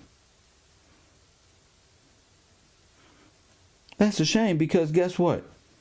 I got the smallpox hospital in my, you feel me? We gonna watch all we gonna watch all these. It's at Roosevelt Island as well. I want my class to be the brightest of the brightest. You feel me? Now, I think that they did this to us permanently and wanted to exterminate and eliminate historic building, American building on survey, American building survey. Let me see who calling in. Kentucky, you're on the air. What up, Kentucky? Hey, this is TJ. How you doing, Kim? I'm good. What's up, TJ? All right. So I was researching the Reconstruction era. So I came across the Freedmen Bureau, and it was also called the Refugee Bureau. So the function of the Bureau was to ration out clothes, to operate hospitals, to supervise refugee camps, to establish labor the federal, contracts. that's what the FBI really is? Mm-hmm. Go ahead. That's when Black people had to start submitting licenses for marriage. And then also they monitor transportation. So that made me think about yesterday when we was watching the video, they was talking about the mobile furnaces. Oh, and shit. I don't. Right. So then listen to this. So this is how the churches started, like how they started switching over their method, their religious method. The Red Cross Salvation Army started around came over from England around about 1860. And so I feel like this is when they started the eugenics, like they made it legal. Before they was forcing, now they made it legal. And they like, okay, come on, we're going to help you. We're going to steal your clothes and then we're going to ration them back out to you. We're going to steal your house and then we're going to put you back in it. But now it's a hospital. Oh, and then colleges started, HBCUs. Would you just say it again? You broke up on me. What'd you say? They started establishing HBCUs as well. Oh, my goodness. Okay. Maybe this is where this comes from. Maybe a lot of these older Princeton universities was parts of asylums and all that. I mean, why are they putting them through this ritualistic behavior? Like, where does this come from? Honestly. I don't know. But then it's one more thing. Well, I got two more things. So then I found the Reconstruction Act. So there was two Reconstruction Acts of 1876 and 1867 and 1876. So the first one was the resubmission of the Southern states into the Union. And then the second one was when they placed military all throughout the South. Oh, my goodness. And I also sent you... Do you know what year that was? I think the first act was 1876, and then 1867, and then they placed military down through the South in 1876. Okay, go ahead. And so then I also, when you was talking about the coups, I found a list of cities that have been flooded, and it literally every state in the United States has cities, at least one city that is underwater. And then I also found a list of ghost towns.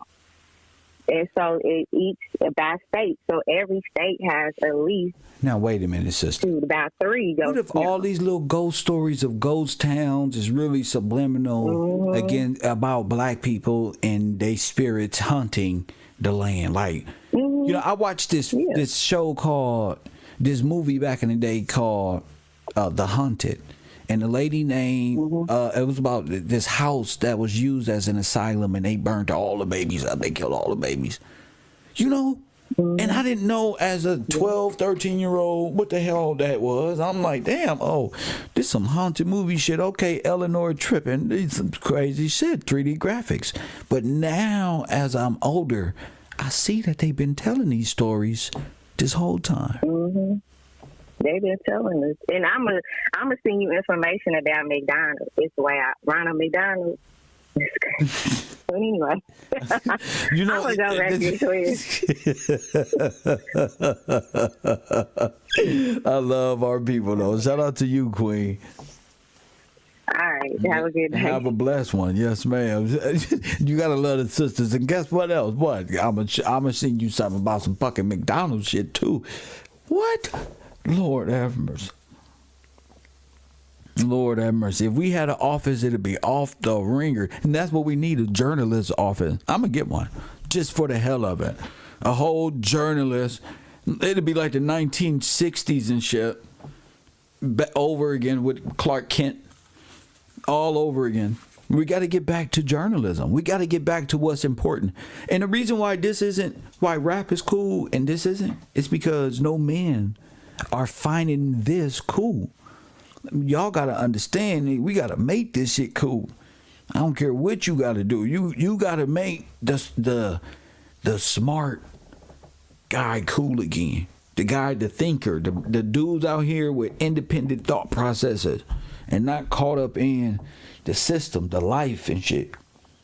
This is all 18, like as I said, 1800s. So I bet you, along with these asylums, this wouldn't be the first asylum they burnt up with these black children. I'm pretty sure that all of these fires that was going on was dealing with that World Fair shit, which actually this type of shit. Because in real life, these hospitals are humongous. The World Fairs are humongous. The hospitals was glorious before there was the hospital. You can look at it. Palace.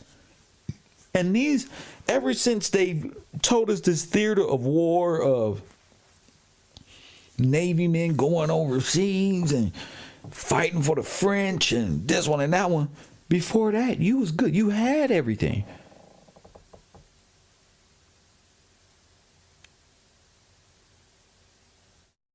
You had hospitals.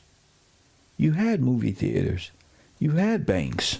I'm proving that. You had this. You had that. It's nothing to defeat this nation and throw your banner right over the hospital, a big old red cross. Your people were the ones deemed by law to be incompetent, retarded, always playing. Anybody playing in this world but you. That's why I say retarded, Bungalow 54, wasteful spender, Democrat, over there. That's why I do things like that, because it hurt, but it's it's a way of teaching. KevRow University, you on the air? What up? Hey, what's up? This is Terrence. I'm calling out of New York. What up, Terrence? What's up? I'm kind of like, it's weird. I'm kind of like blown away, but also have nothing to say, but also just a lot of research. It's one of those situations where it's like, wow. Go ahead. I grew up in North Carolina, and growing up, we always had Butner, which was like the crazy institute. But what Butner also was called was Dorothea Dix. And so we knew, like, we would joke as kids, they're going to send you to Butner if you were cutting up or acting, or like, somebody did something kind of teasing them. You're like, okay, don't make me call them. They're going to send you to Butner, to Dorothea Dix.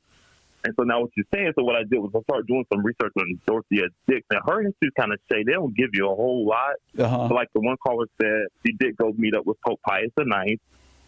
Also, what was interesting, I thought, was her nickname was Dragon Dix.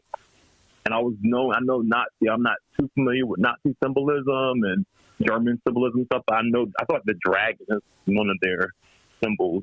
Well, that's I think the red shield, the Rothschilds, their logo is the red dragon. But go ahead. Wow. Okay.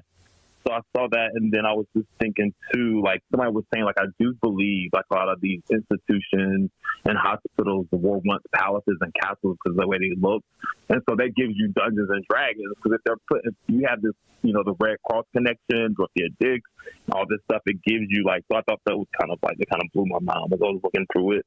Yeah. But interesting enough with Dorothea Dix, there's like two other people I was looking. I know you had the Blackwell situation, so I looked up some Blackwell stuff too. I know Elizabeth Blackwell is one of the people that was involved, and then there's also Clara Barton. Clara Barton. So those three were kind of like pinnacle with establishing a lot of the Red Cross as you cross-reference some of these things, it's like all of them were about the American Red Cross, all of them were about mental health and putting up mental institutions. All of them have close ties with Europe and were in Europe. Like Clara and Elizabeth Blackwell, they're like both born in Europe.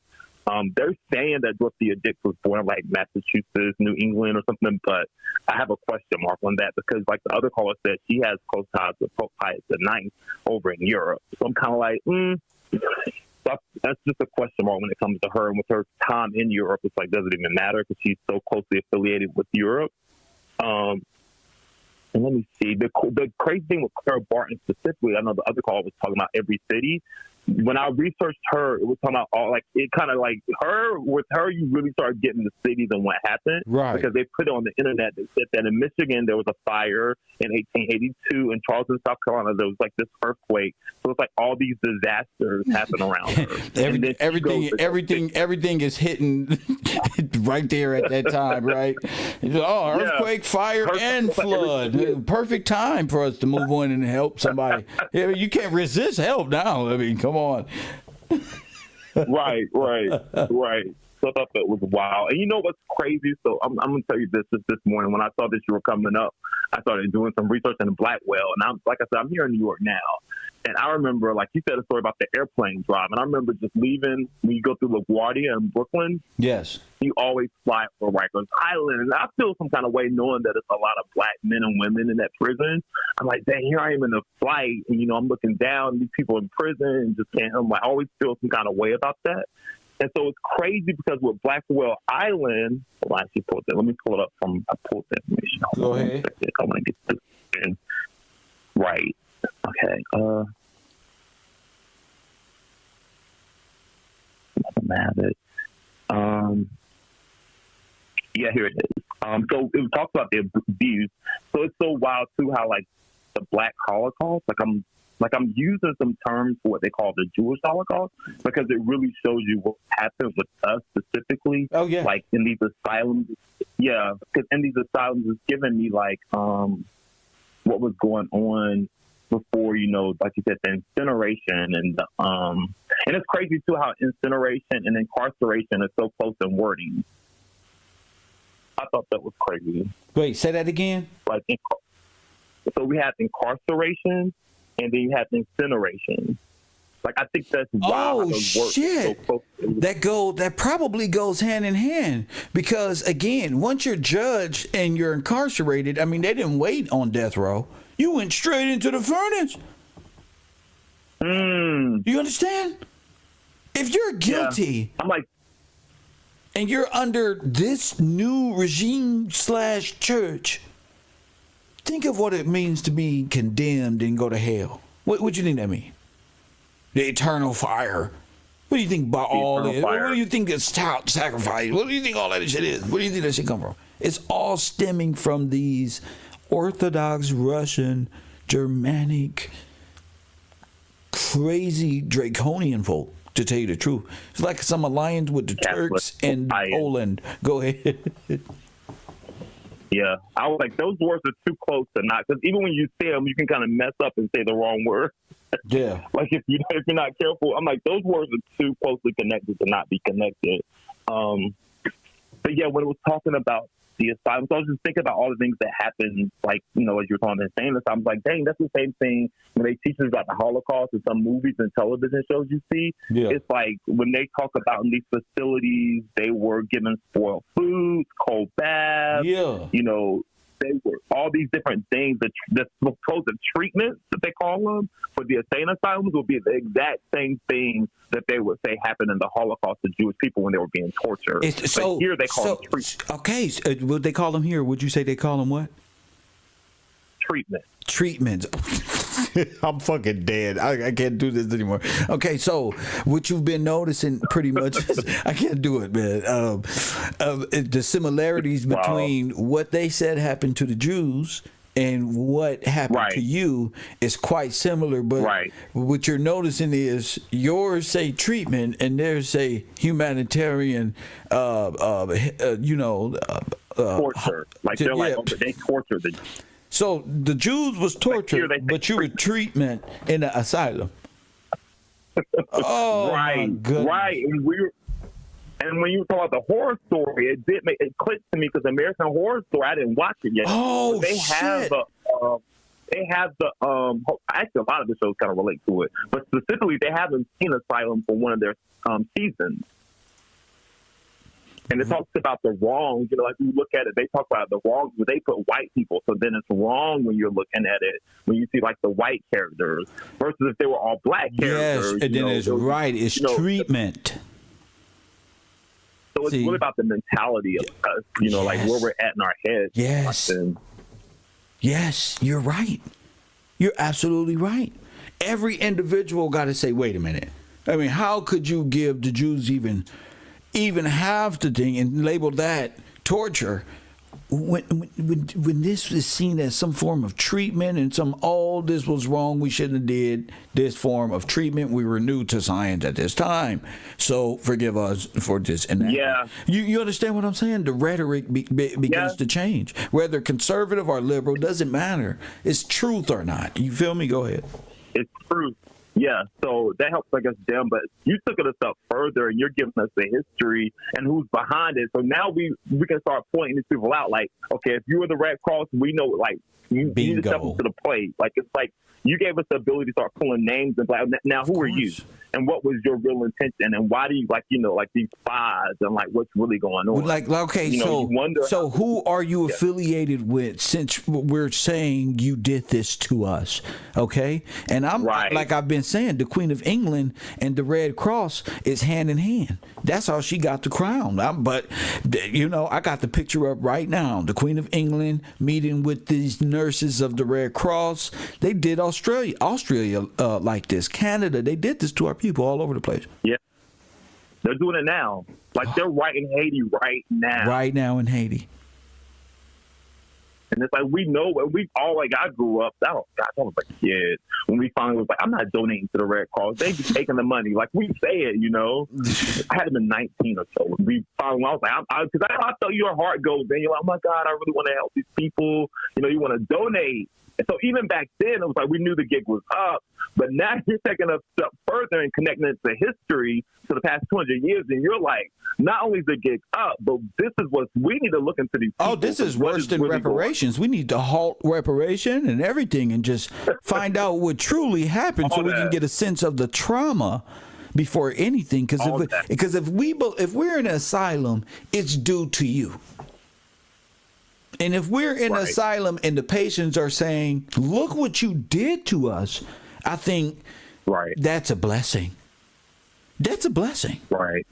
To where you can come to competence and say, look what you did to us. Right. Right. And say, no more. That's right. No, as a collective. Yeah. Yeah, so I'm enjoying the share. Like, I'm putting things together. Like, I was gonna say Blackwell, and it's crazy. It became the ward. So the women stayed in the old institution, and they built a new institution for the men. Oh. And that new institution is Rikers freaking Island in New York. Like I said, I live in New York. Almost every black person in New York has been through Rikers Island. That's like us in California. Every black person, black male, has been through LA County Jail. That's why I joke about it so much, because it's like somebody got to feel it. So if that's true on the West and that's true on the East, then it has to be true on the North and the South. It has to be. If we all go to jail, bro, we all got this bond over us. Oh my goodness, G. Okay, here it is. I want to read this to you. You're right, correct. So here, I want to get the exact wording so it kind of comes to life. So it says the Metropolitan Hospital occupied the asylum building, and Blackwell's Island was renamed Welfare Island in 1921. What? When the Metropolitan Hospital moved out of the building in 1955, the old asylum was left empty. Like most of the original buildings of Blackwell Island, the asylum fell to ruin. The Welfare Island? No, you didn't say that. Oh my goodness. That's where this comes from. It's not communism, it's straight up bankism. They really stole the trust. And I know a lot of people don't know what I mean, but a lot of people do. Oh, so they're just welfare island. They just convict you. You go to jail. That's Rikers?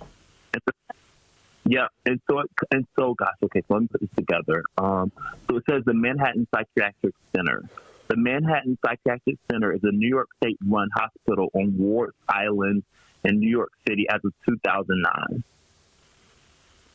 Ward Island, and so, gosh, I don't know if I made the right switch. So basically, it goes from Blackwell to the I don't know if I'm making this connection. But it's like the same island, it's the same thing. No, yeah, but Ward is specifically in law. That's real. When you say Ward, that's what I was talking about, the trust. See, all of us go to jail, so it makes them wards over us. So all blacks in New York go to the ward, which is what? Rikers. Them the criminal niggas can't get right. Not the side. You can go to the doctor, I guess, but most of us just going to Rikers. Are you in L.A.? You going to CCB, criminal court. You going to county jail. You going to Wayside. Yeah. And it shows you the timeline. So what you're giving us too is the timeline from where we are now into how it goes from Rikers to like Ward to Manhattan Psychiatric to Blackwell. So like if you work backwards, you're getting how this stuff kind of moves through, and we have that connection now. Like, well, we're not crazy. And of course, it's in writing, but the cold thing about it is when you learn the legal terms for what you're saying, oh, you're going to be blown away. You're going to be fucking even more blown away. Because they beat you physically and they beat you in law. They had to get you a 13th and 14th Amendment for this thing to go past. That's where you become a criminal or incompetent. So they got us in the prison system. They got this has been going on. This is how they've been doing it the whole time. That's why Tupac said about the criminal Clinton Max prison industrial complex. It's like, that's the issue. That's crazy. This is insane. It's wild. I thank you for your call, champion. Shout out New York. All right. Thanks. Anytime. Call in. Feel free to do so. Look, check this. I just got this report on Instagram. I just got this. Look at this. This is Progress Index.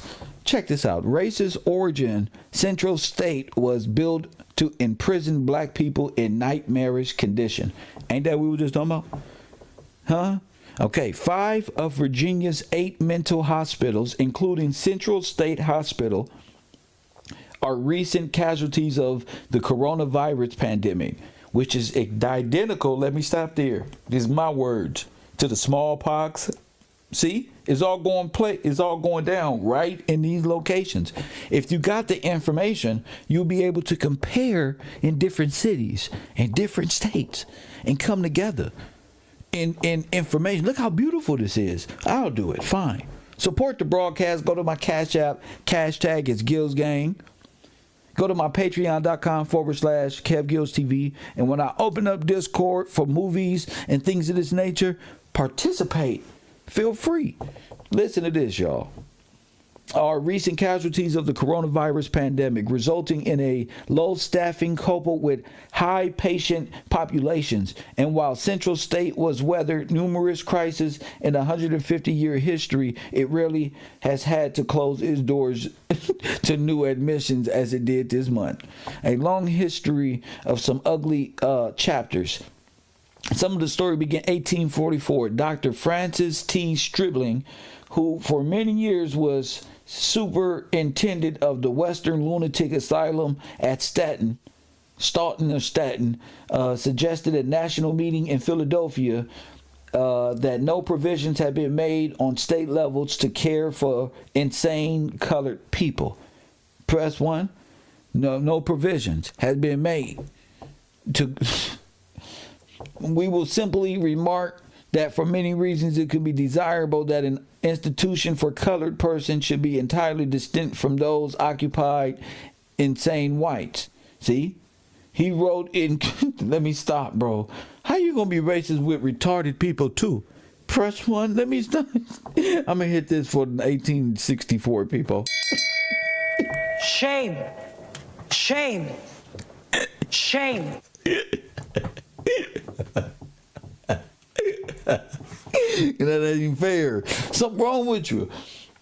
When you gotta make the retarded people, person one, be racist too. Come on, a person with Down syndrome does not care about another person with Down syndrome about he African. Come on, y'all. You gotta do better, America. We simply remarked that many reasons be desirable that it should be different. He wrote, in keeping with the racial segregation of the time, while suggesting that such institutions be created and managed by the same directors and supervisors as the white hospitals. So the same people, different.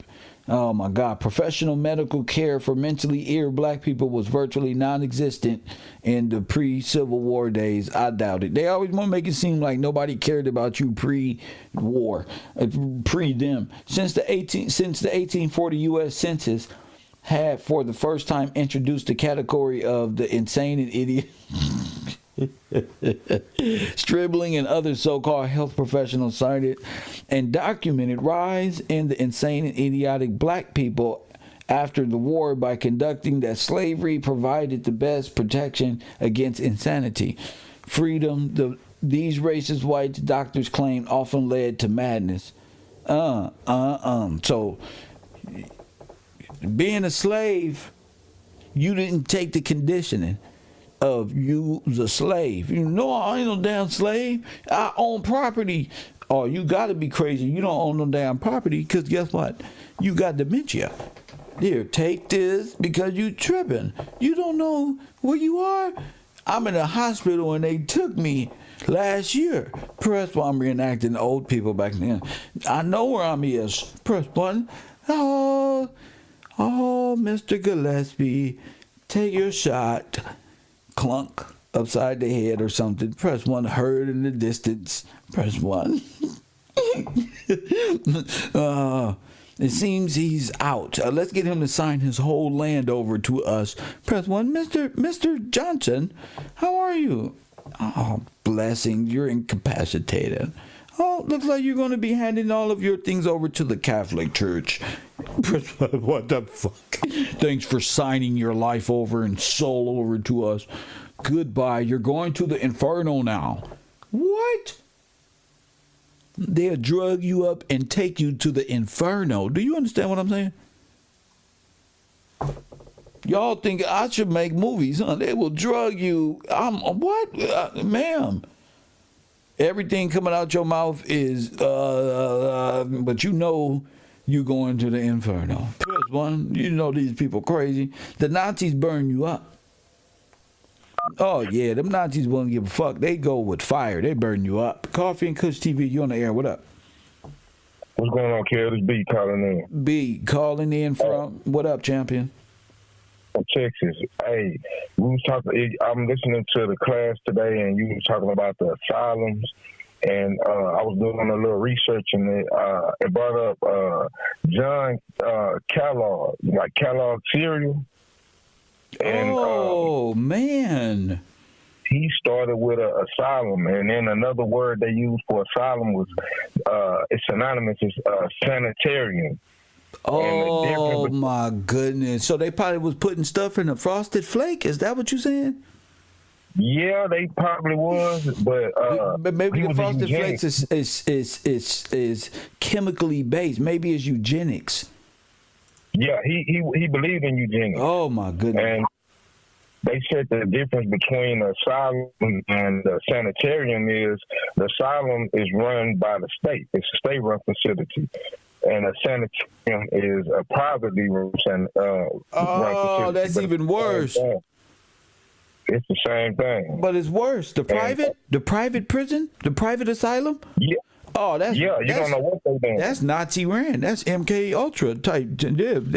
They'll tape your eyelids to your forehead and keep you up for a week while playing pornographic material. Go ahead. Yeah, man. I looked at the definition of sanitarium. Go ahead. And then it led me to another word. Sanitarium, it says the establishment for the medical treatment of people who are convalescent or have a chronic illness. Now, the word convalescent, I remember Tupac rapping and he used that word, and I never decided to look what that was. Now, I looked that word up. It said convalescent, a person recovering from a illness or operation.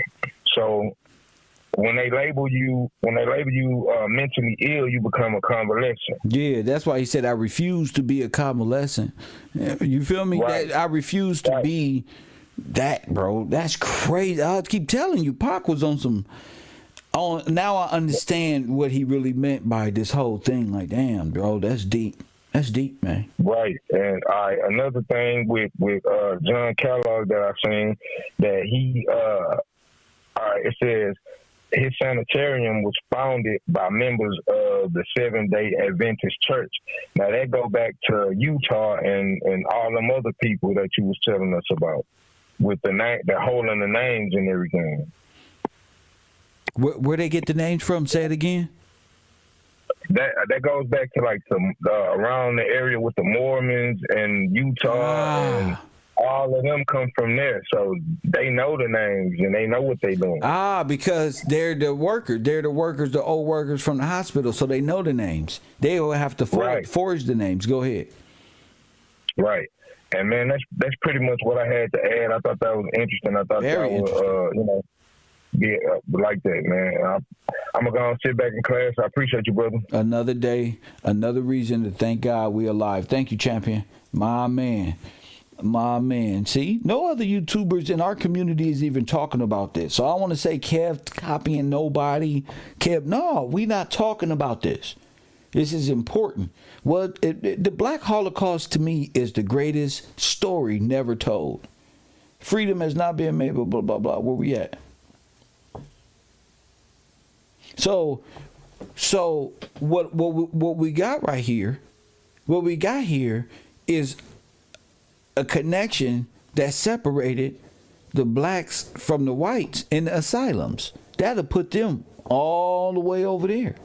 We need to start seeing just how many people were defined as insane.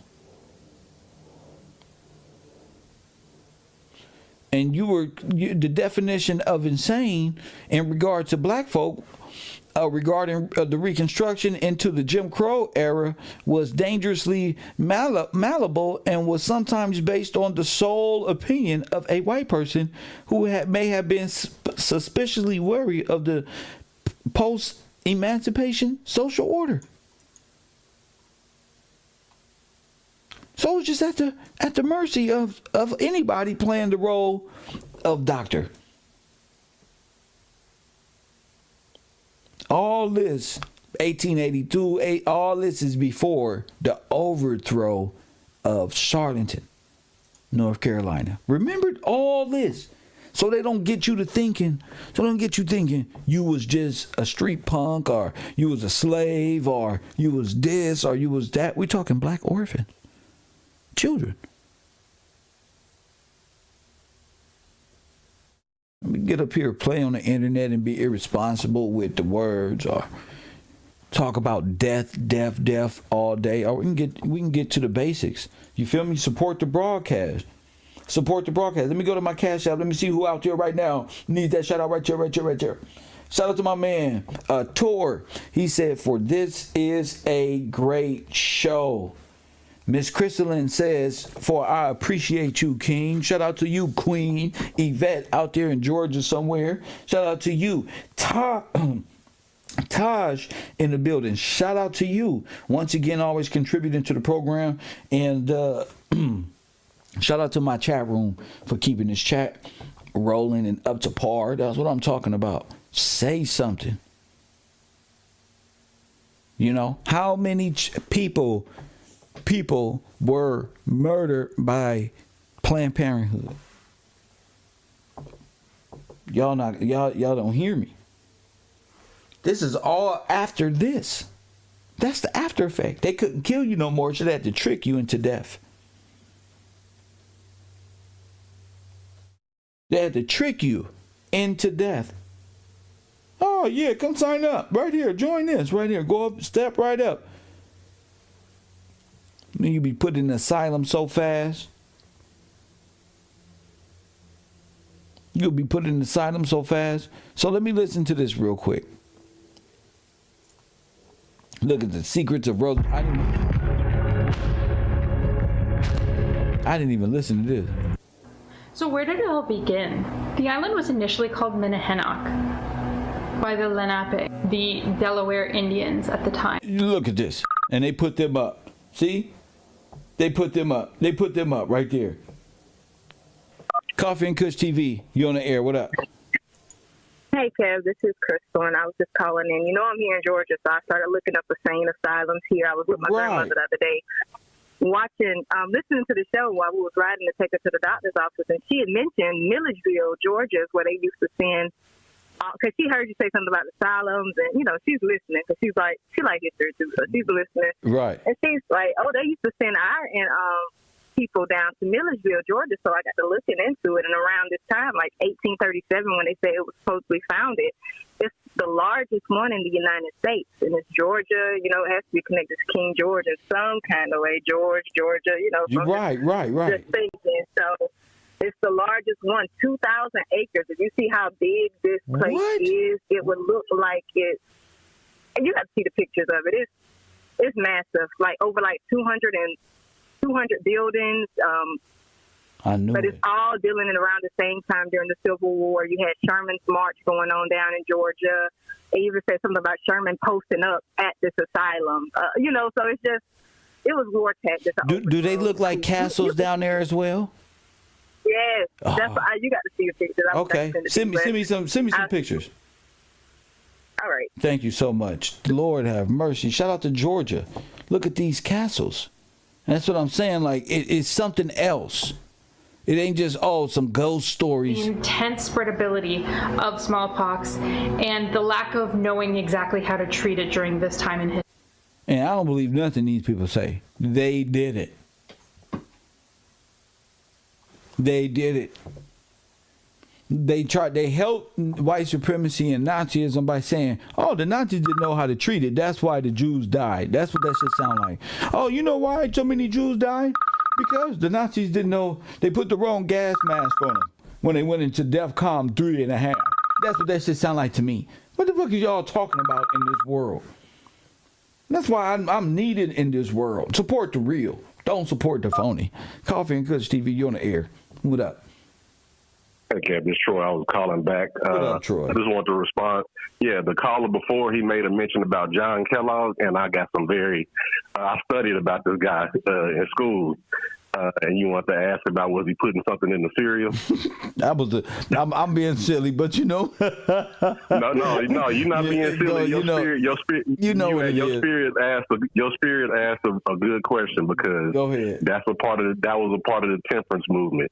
That cereal was created. The bran flakes was created as a meal stipend for Puritans, because it was something they were supposed to eat all day that didn't have no spices, herbs, or sugars in it, because they was like, okay, it don't have all this other stuff in it.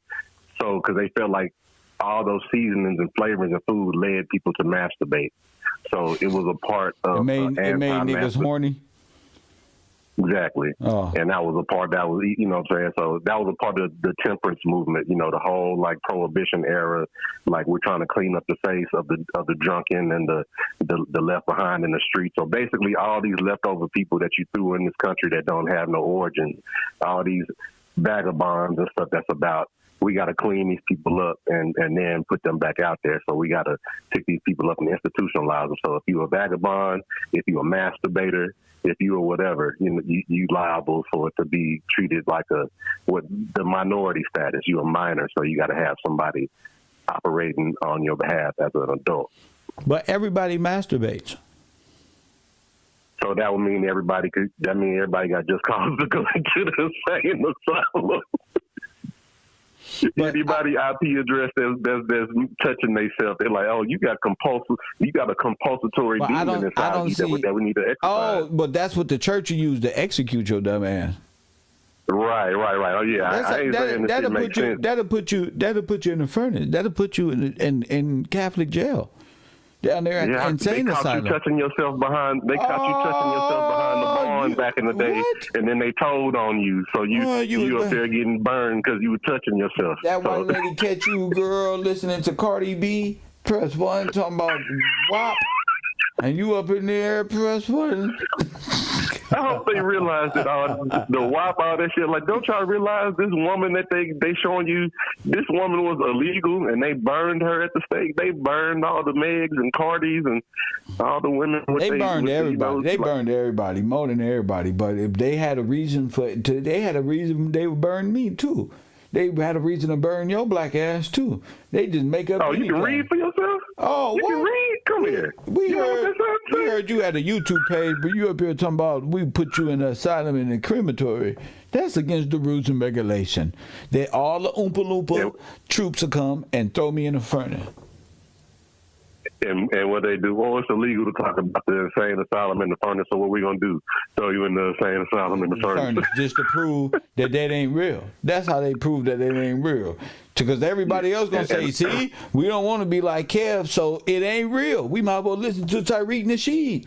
At least. See, we don't. See, that, like he didn't go in the furnace. We don't want to go in the furnace with Kev. We want to go with Tariq Nasheed, brother. Yeah, we want to be pimping Afro the black whatever, you know what I'm saying? What's the modern black? What's today's black term? Okay, I'm gonna do it. Ride this new black name out for the 30 years till they come out with a new one. That's right. But that whatever it is, it ain't gonna get you the furnace because it's federally approved. You see? Oh yeah, you don't get crispy that way. You stay out the furnace.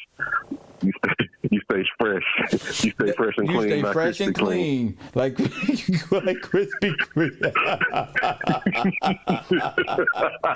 Go ahead, Chubby.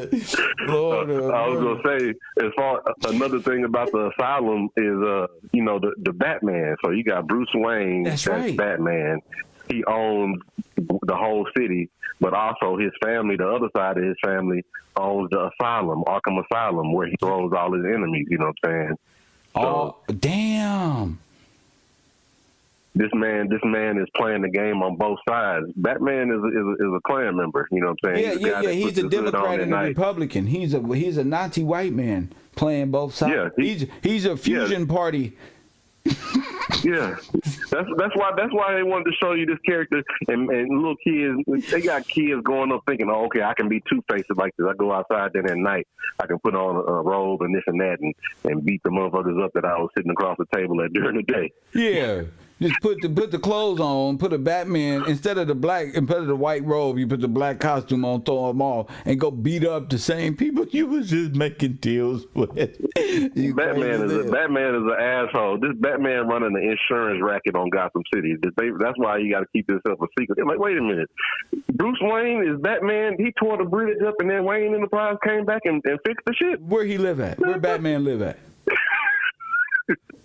He lived underground, where the devil live. Yeah, underground, and then Wayne lived up in the mansion, in the manor. And then the manor looked like an insane asylum. Look, but it's like this. Here's another one. Check this out while we're talking this shit. What about Adam's family? I mean, we're talking Adam, right? The first man that get Adam's family in a mansion. Adam's family. Wow. You got people, all type of your crazy cousin, auntie crazy as hell, half naked. Press 1. You got the hand guy in there. You know, I know you was talking in class earlier about the hand. Mortimer, the dead hand? Oh my goodness, you're right. Oh my goodness. Wow, man. Oh, brilliant. What a brilliant. I don't think we need another class today. I'm going to stay right here for today. I'm going to stay right here. You're right. The dead hand. Adam's family is under civil death. They have to be resurrected. Morticia. I'm fucking dead. Oh my goodness. Tuesday. Is Frankenstein a part of that family? I don't think he's I think he's Lurch or something, but he's like a Frankenstein. Brought back from the dead type of character. Damn. Yeah, the man with the electric bolts in his head that's hooked up to the voltage. Frankenstein. But the way you said it, it was just like, yeah, the one with just metal bolts in his head is connected to the voltage. That's us, bro. You see, we get charged up and then boom and boom, and they make money because they insured. So walking around like a zombie, just doing whatever they tell you to do. Buy what they tell you to buy. Oh, shop here and buy this. Wasteful spending, like this. For sure. That's how you get them. Because the we spend. It's like eventually you buy. If you got a lot of money, you buy shit over and over, and you have a lot of shit. You just got a lot of plastic. Well, that's the trick. Is to get them to assure cheap things. So cars are now plastic, but you can charge them a lot of money, and they don't give a shit. They just crash them, and then go get more loans. So they don't give a shit. And they charge you out the fucking nose. You be like, if you got an old school car, you got an old slab. You know what I'm saying? The car was probably $4,000 to make. You paid 40% of it, and then it's insured, and you're going to go get another one and take care of that one better, aren't you? Yes, you are. And by law, you're going to have to pay for that mug every month. That's right. You know what I'm saying? Even after you pay the car off. After you pay for everything, you still got to pay for it. It's like you have to, like the fees.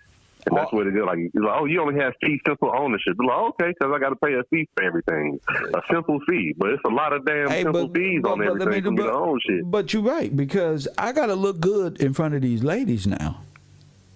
They got to see me in debt. The higher the debt, the better. Yeah, that means the more I spend and the more that they can. And it's also like I'm putting the fucking, hey, look at how much I spend. You get with me, I can spend this and more on you. So it's like, hey, it's like you putting a financial noose out there. You got a $100 bill tied, once I'm tied in the noose is just dangling them hoes. Like, hey, ladies, hey. And then when it's all gone, gonna be on the manosphere talking about all the women use me for the money. Get the fuck out of here. They use me, man. I was a high value. She saw my value, and then all of a sudden she wanted that value for herself for some reason. You think? Oh my goodness, no shit. That's what you told her. You said, "Look, this is." You know how many niggas? They don't get it, man. She might have been cheating on you. Imagine she cheated on your high value ass with a nigga with no car. Staying with his mama. Damn. I've been that guy, and it's like, damn, man, why? Why have all that shit? Wait, you cheating on a dude that pay your bills and bought you a car and this, and I don't have shit. I can't do nothing for you,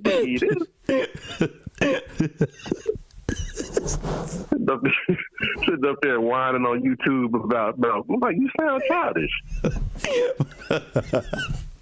This shit, YouTube is hilarious, but let's get back to the script. Thank you very much for the call. Yes, sir. Lord have mercy, we can do that shit all day.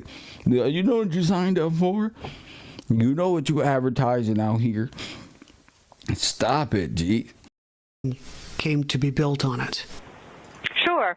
Well, it was early in the 19th century, and Bellevue, which is now mostly known as a public hospital, at the time also had. Which is now known as the public hospital. So it was just Bellevue. That sounds like a fucking great luxury park, right? Coffee and Kush TV on the air. What up? Yeah, I had to remind you, still a bitch, bro. You're a bitch, all right? So, thank you, Chappie. Right? Thank you, my man. Don't ever forget that. I won't forget it. Thank you. Thank you. So, Bellevue Island, Bellevue is more like, sounds like a luxury spot, man. It's a spot where we got to let him get that off his chest. It sounds like somewhere where you go. Oh my goodness! House the city's lunatic asylum, and that's what it was called at the time, to penal institutions and the almshouse for the poor. And as a result, the conditions there were horribly overcrowded and inhumane. The city, searched around for an alternative, and they ended up buying Blackwell's Island, which is like a thin 2-mile long island in the East River between Manhattan and Queens. looks like a ship. Okay, the whole island looks like a slave ship. Press 1. But when you got dead people, you hear me? When you got dead, civilly dead, it's known as the island of the dead. This is where this is that time frame, fam. And at the time, it was owned by just one family, and it was mostly fruit orchards. So their plan was to build replacement institutions. Sounds like the World Fairs, little things that they had. Remember, they said nothing but fruits and different orchards was in those locations. I told you, they turned it into what they turned it into. On this island, they'd build a new lunatic asylum, a new workhouse, which was a prison. This is how you hide the Holocaust. Which was also a prison, and a new almshouse. And they researched it, and they did everything they could to build state-of-the-art institutions with new revolutionary treatments. And the idea was that they were sending people away to this sanctuary, and they were going to either reform them or heal them and then send them back to Manhattan in better shape than when they left. But it all went south almost immediately. One by one, as each institution went up, they just kept making the same mistakes over and over, and they turned into these horrible places, which I write about in the book. And this goes back to the 1830s, correct? Yeah. And Charles Dickens even visited early on, right? Yeah, he visited the lunatic asylum about 3 years after it began, and he wrote that it had 3 years after they took possession. Okay, so not began because they'd been there as something else. So they're walking a fine line by not really. I want you to really listen to how they talk about these things and how you perceive them.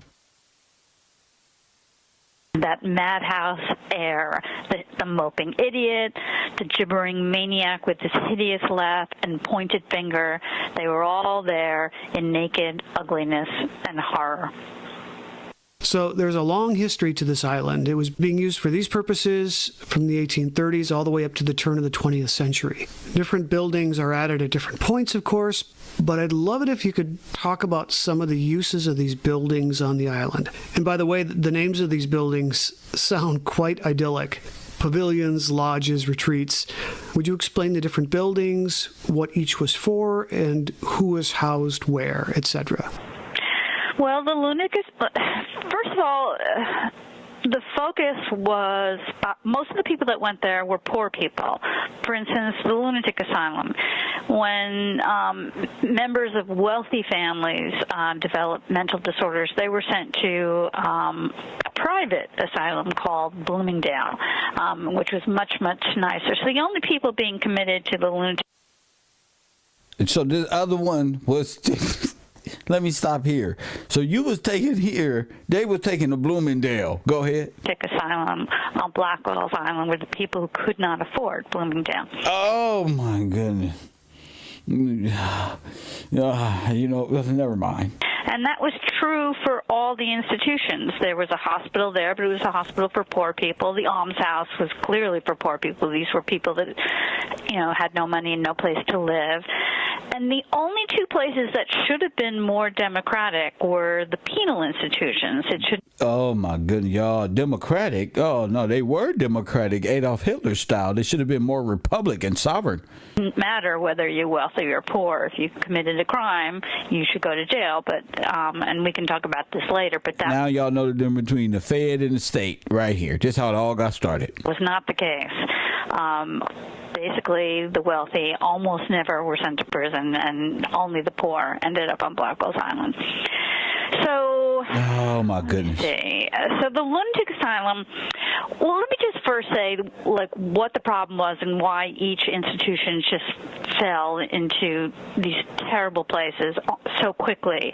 And it was because they just made these same mistakes over and over again. We heard that. Thank you. They underestimated just how many people, just how large these groups were and how many... Oh, my goodness. Could you imagine? People they would have to house there. Oh.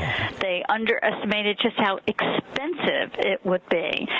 And it was run by 3 commissioners who were part of a department called the Department of Public Charities and Correction. Huh?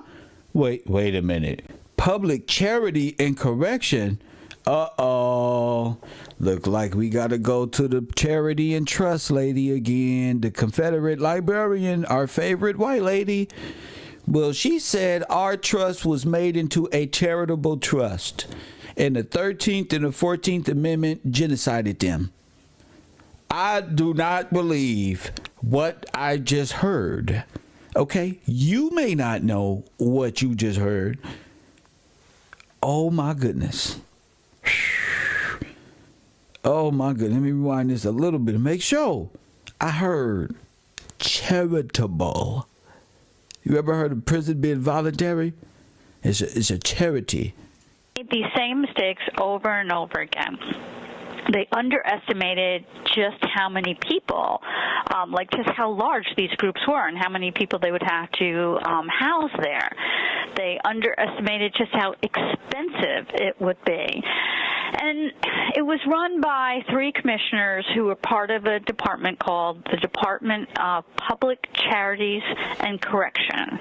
So 3 people who were politically appointed, so they didn't have experience in these areas, were responsible for both public charitable institutions. We need those 3 names. Oh, my goodness. Oh, my goodness. I promise we need those 3.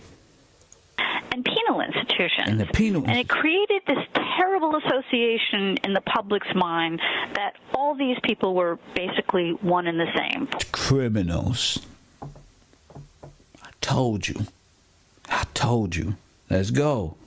Poor people suffering from mental illness, and criminals basically were all guilty of something, and they all belonged together. And told you. And what made you a criminal? Not having a job. So you got to know how to perceive this. You got to know what happened to you. I'm just telling you what happened. Isolating them on this island just reinforced that association. Wow. and this us versus them attitude from the public. So the Lunatic Asylum, it was originally built to house 200 people. They thought that would be enough, but they were overcrowded within a year. So they started building additional structures to house the people committed there. And that was what you were referring to. They went by names like the Retreat and the Lodge. But the Retreat and the Lodge was where they housed the most violent patients, and so they became quickly the most notorious buildings associated with the Lunatic Asylum. And by the way, all these problems were open knowledge. Reporters wrote about it. So everybody knew. Everybody. So the public knew about the Retreat and the Lodge. They were infamous. They also threw up these buildings called pavilions. You also referred to them, but they were no more than wooden shanties, and they were very dangerous and very inhumane. And I write about a reporter named Nellie Bly, who wrote about the Lunatic Asylum later in the 19th century. But she was an investigative reporter who feigned mental illness in order to get committed to the asylum. And the one thing I learned researching her was her original intention was to get committed and get sent to either the Retreat or the Lodge. But she instead was sent to the main building of the asylum, which was the nicest part of the asylum. Like whenever there was a grand jury investigation or senators wanted to investigate asylum abuses, they were always taken to the main building where the patients in the best possible condition were housed. And that's where she was sent. And she wrote her articles for the New York World, which were eventually put together in a book called 10 Days in the Madhouse. And her stories there are so horrifying. And this was in the best part of the asylum. And she says, I had intended to go to the retreat in the lodge, but when I saw how bad it was here, I just nixed that plan. She would have been taking her life in her hands if she had been housed in one of these two buildings. And I write about a murder that took place in the retreat in my book. So a lot of this book focuses on the women's asylums, and the women and men were separated. And there are various stories throughout your book about women being declared insane while being far from it. Many just simply couldn't speak any English, and often these doctors did not screen incoming patients properly.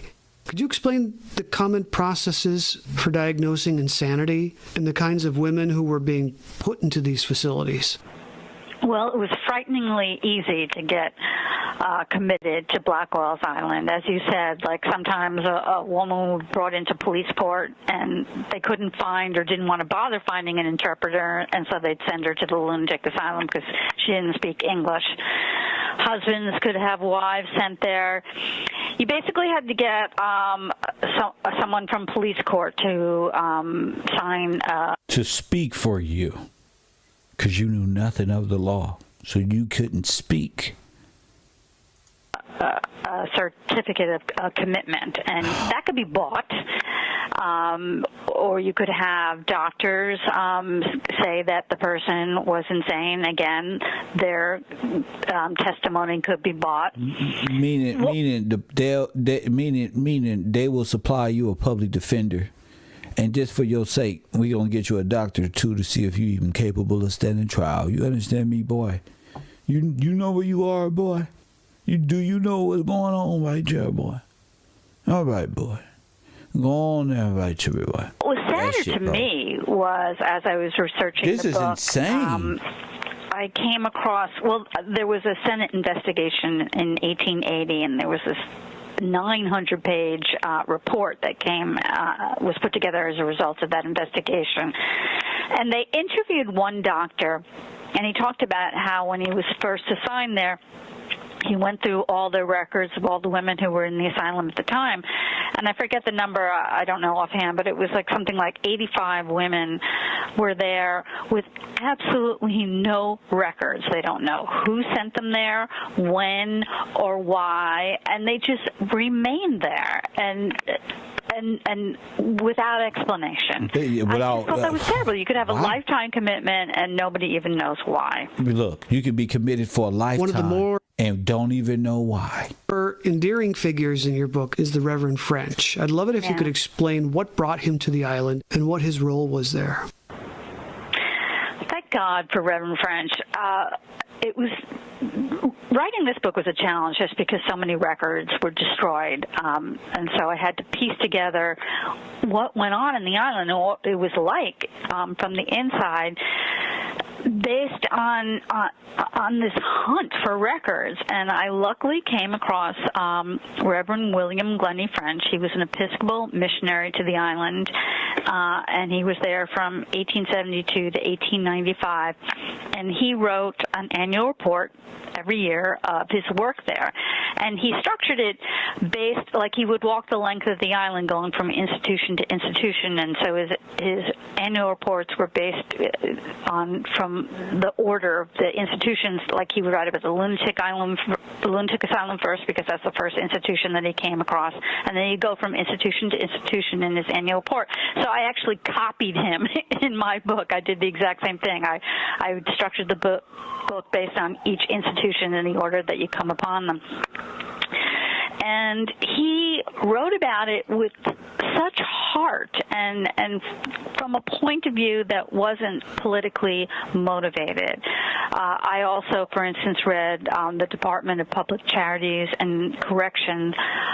They also had to put together an annual report every year, and each warden or superintendent for each institution had to talk about, what had gone on in their institution that year.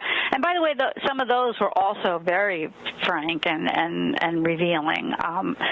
But Reverend French just had a different point of view, and he told these stories. He talked about people specifically, and it was very hard to get stories of the people inside these institutions.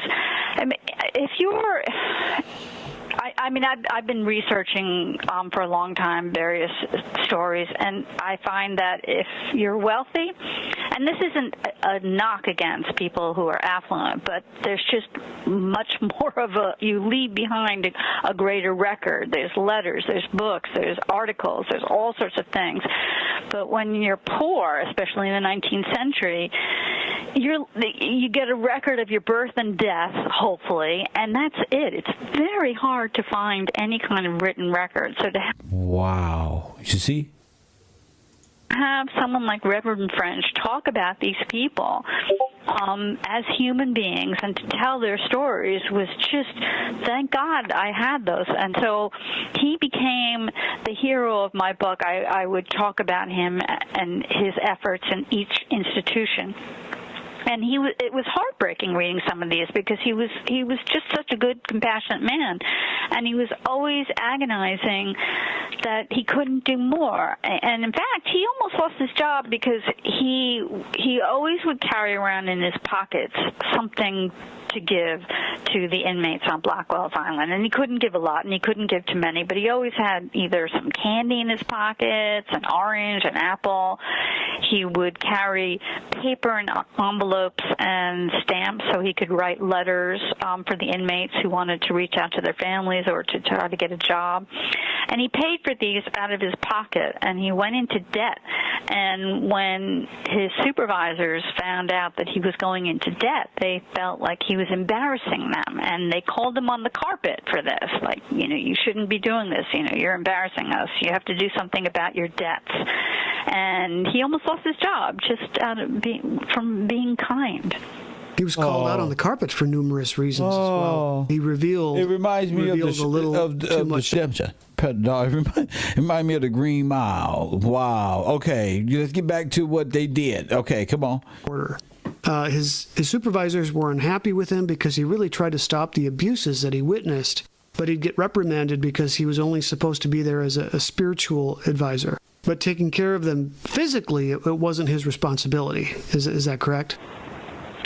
Yeah, one of the things in the 1880 investigation, there was I mentioned the Senate investigation into abuses in the lunatic asylum and other asylums, and Reverend French was subpoenaed to appear and testify, and he showed up and he said, I want to testify, but I just got this telegram from my supervisor.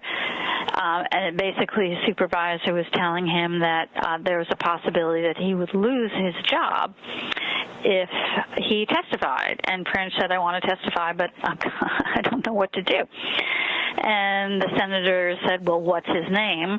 And they subpoenaed his supervisor, and so he came in the next day.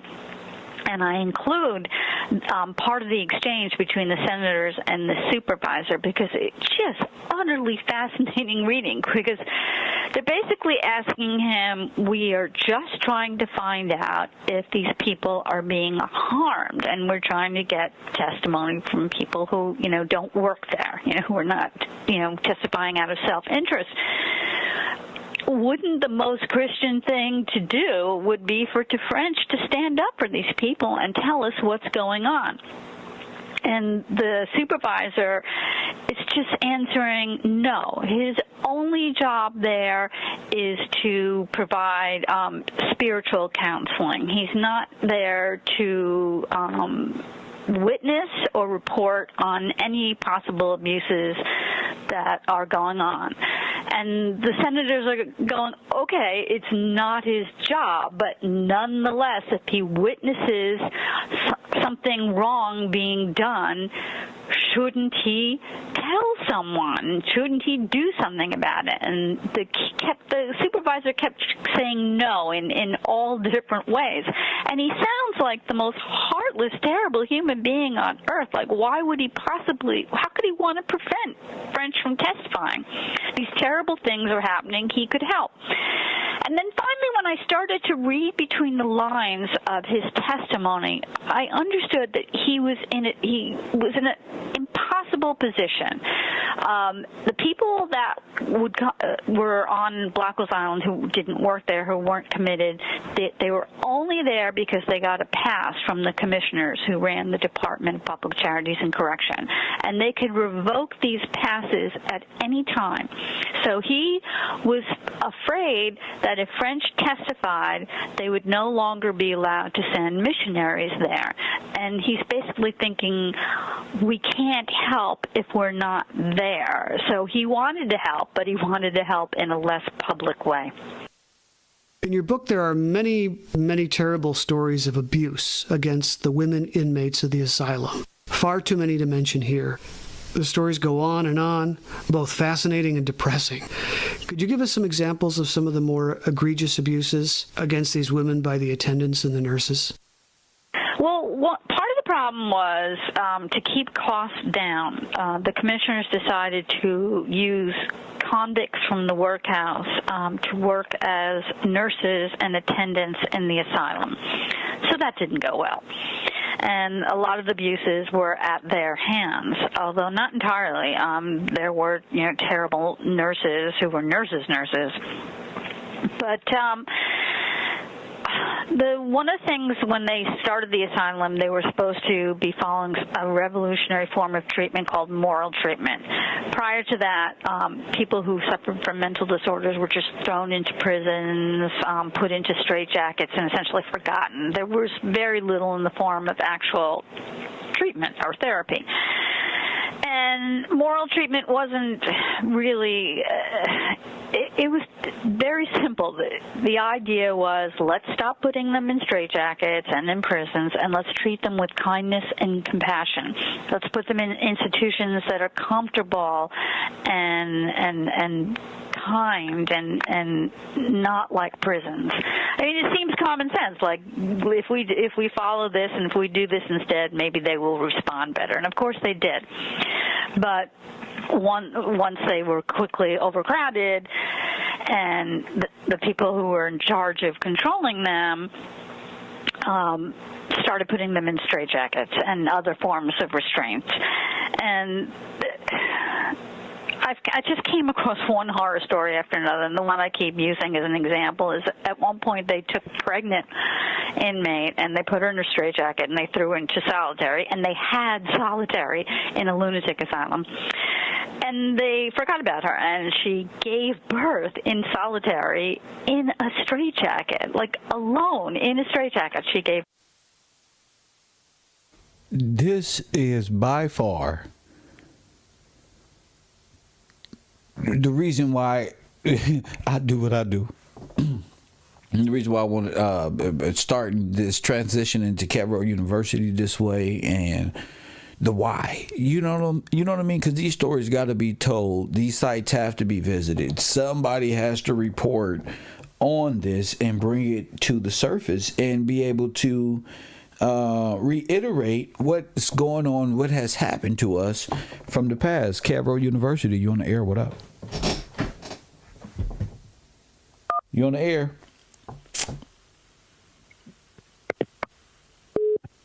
All righty then. We'll get to it. Coffee and Kush TV, KevRow University, you on the air? What up? Hey, how you doing, brother? Bless. Yeah, man. I was listening, and I heard the other young lady. She was mentioning insane asylums in Millersville, and I looked it up, and it's 25,000 unmarked graves. Really? Yeah, you want me to send you a link to it? Yes, sir. 25,000. We just found 25,000 dead bodies in New York. Exactly. That's insane. Anything else? Yeah, that's it, man. I was just reading it, and I came across it. Wanted to send it to you. Thank you. Send it to me, champion. Thank you, brother. My man. All right, brother. Blessings. Birth. And I wasn't able to find out much about her, unfortunately, and I don't think I can't see how the infant could have survived. And there's just endless stories of that. And the one that really upset me when I read about it, and I write about it in the book. I bet you that's what they did. That was Planned Parenthood back in the day. Press one. Oh, yeah, you want to do this? Watch this. And That's what happened. A night nurse who was there alone except for 3 workhouse convicts who were assisting her, heard a commotion in one of the rooms. Oh, and I should say that all the women, when the sun went down, they were locked in their rooms and they were not let out until the next morning. So she unlocked the room and she saw one patient in the process of bashing in the head of another patient with a wooden pail that they used as a chamber pot. And there was a third inmate in there who was trying to get away, but the room was so tiny, the furthest away that she could get was only 10 feet. So she ran for help. A doctor took an hour to get there. And then he bandaged the woman's head and then started to leave. And the nurse said, no, you have to move her to the hospital. She's seriously ill. And she begged him repeatedly to remove this woman to the hospital, and he refused. And she died. And there was a grand jury investigation, and they looked into it, and they issued a report basically finding fault with the commissioners with almost every way in which the lunatic asylum was run. They also found fault with the doctor for not removing the woman to the hospital, even though the nurse had begged him repeatedly to do so. And the response from the head of the man who was running the asylum was to fire the night nurse. That was the only person that got fired. That was the only person that got into any kind of trouble. And he fired her because he said that the woman died because of her gross negligence. I mean, it's just incomprehensible. But he wrote that what she had done was she came upon this woman murdering another woman, and she locked the door. And that was her big fault. And I thought about that. Well, what did he expect her to do? She's one woman. This other woman is enraged and in the process of committing murder. You know, what was she supposed to do? Stop it, by herself? And her real problem was that she had no help whatsoever. And when help finally arrived, this doctor, who was just a young man, straight out of med school, but he was no help at all. Yeah, I'd like to ask you about that. One of the great dilemmas for these women is that if they were being abused and told an authority, no one would ever take their side because they were insane, of course, in the eyes of that authority. Right. That I came across again and again. French. To the person out there saying still no mention of race. Oh, there has been mention. You just don't hear it because you don't understand what race is. They said insane, criminals, undesirables. That's racial at this time. This is all 13th and 14th Amendment. You can't hear race because you're a racist. That's why. That's why you don't see or hear race. Only thing you see is beautiful. That's it. Is beautiful. That's why. That's the word. The race is. There's no such thing as black as race. The word at this time is undesirable, criminal. These are all words that got us enslaved. Okay, so they ain't gonna say this one or that one. They're gonna call it for what it is. You having a Planned Parenthood? Guess where you at? You at the hospital. Where the hospital? At the asylum. They're going to bandage you up. They're going to take you in there. They'd rather have a baby at home with your mama. Press 1. You go there, they'll tie you up. Put you in a straitjacket. You had a baby right there. Get rid of the baby right there with the Catholic. Press 1. So you don't see racism because you're a racist. And because you can't hear them and you don't know what's going on. Maybe because you ain't... maybe you ain't been here long enough to even understand, or your comprehension level is really low, and you just come to press 1. That's it. Shout out to my support team. Maybe you're one of those. I don't know. But most of the people here, they come to learn something. So if you're listening, you hear exactly what she's saying. Said that when he did finally testify at the Senate investigation, and one of the most important points that he wanted to make was that the nurses could be... So they keep all the baby bodies. Press 1. They keep the baby's bodies. Press 1. They keep the baby's bodies. Remember this. They keep the baby's bodies. I'm going to take y'all to where they had to bury a bunch of dead babies in small caskets right on this island. They had inmates had to move these little babies. But guess what? It let you know this is where Planned Parenthood was taking place. Press 1. I got the movies. You know, I'm just waiting on the people. That's it. I got the movies. My trolls is calling me right now. Listen. You hear that, y'all? They trying to disrupt the show, but they can't. You see? I got them on mute. See? You can't hear them no more.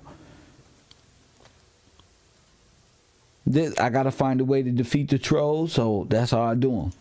Tyrannical and cruel, and then when the patients complain, no one ever believed them. It's like, well, they're insane, and they always believe the nurses and the doctors over the patients. Just like today, they believe the Karens and the white people over the black people today. That's why people be so mad, and the first thing that y'all all say is calm down. But they trying to say you crazy. You liable to do anything when you're furious, black man. So that's why it's important to just know where you are. They do that. They do this shit to this day. One thing I learned, I'm in the process of reading the book, that the doctors depended on something called an accident book, which was kept by the nurses and the intendants. Now look at this. What did I tell you all about insurance and accident? Now look at this, an accident book. They would note any kind of accident or injury that happened to any of the patients during the day, and they would decide who they would look at and treat based on these accident books. Now, since the nurses and the attendants were very often the cause of the accidents and injuries, they would just leave out the ones that they didn't want to get in trouble for. So the doctors never even knew, like, who was in the worst shape. You mentioned straitjackets. So she got all type of excuses kinds for of them. Restraints, right? Including something called a crib.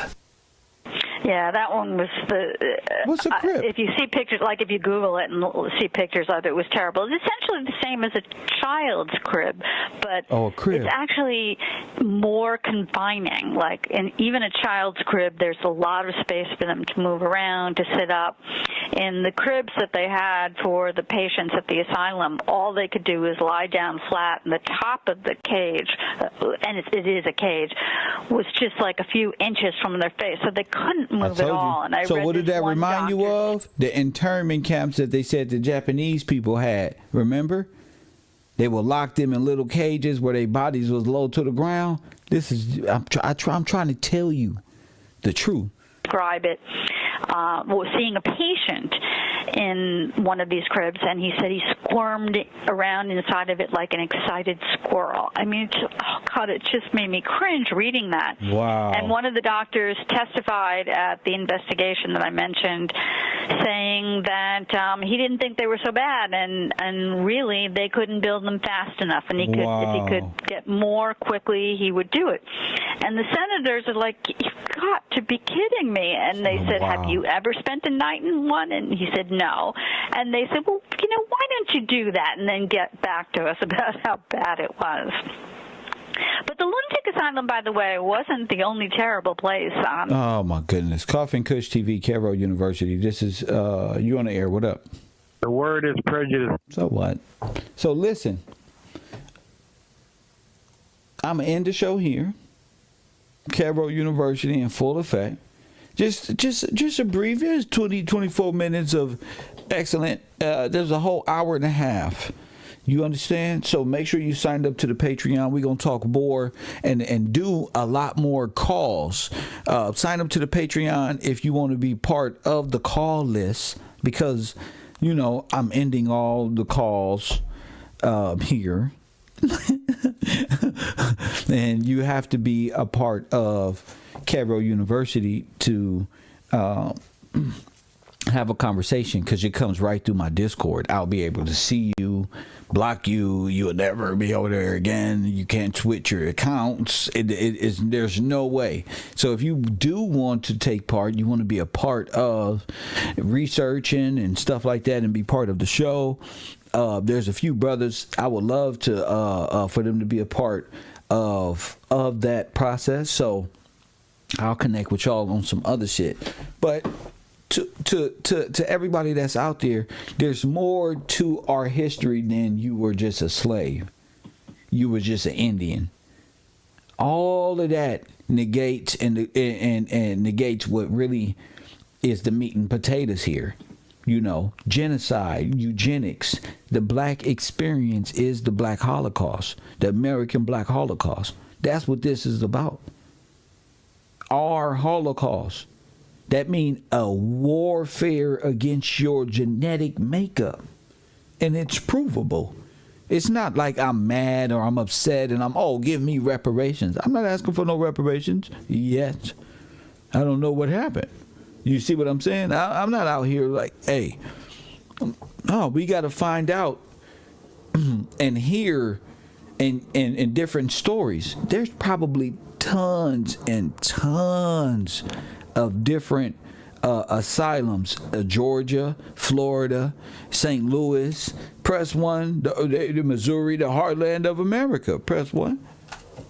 So I'm taking it, all of these asylums there's probably ghost stories. There's probably unmarked graves, and it's probably all of us and the fall of a really great empire in the late 1800s after the subversion of your nation.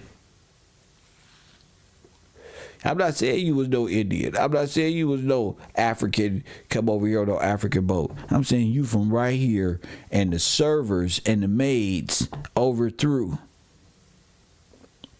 So we're going to continue this conversation at KevRow University. Make sure you sign up there. Make sure you understand, what it's about. Understand the mission. The mission is information. The mission is us. These asylums.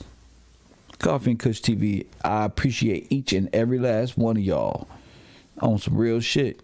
Ain't too many places you can go. And we talking about black towns underwater. We talking about asylums. And ain't that many places on the internet you can interact with black folk about these things. We're going to go over to New Haven, Connecticut, see what's going on. New Haven, Connecticut, you on the air. What up?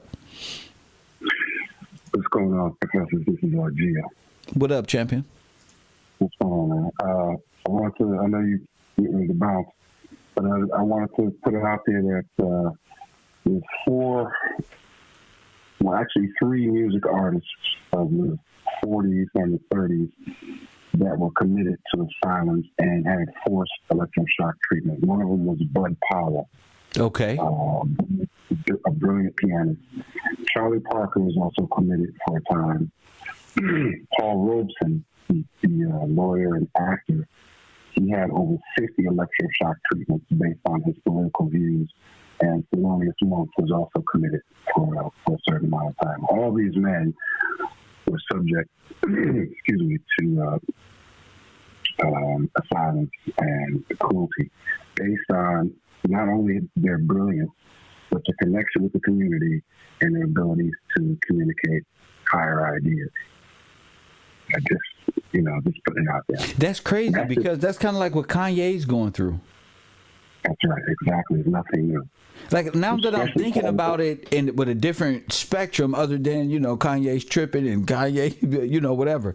It's like, damn, this can be very symbolic for what that brother's going through on that end of the table.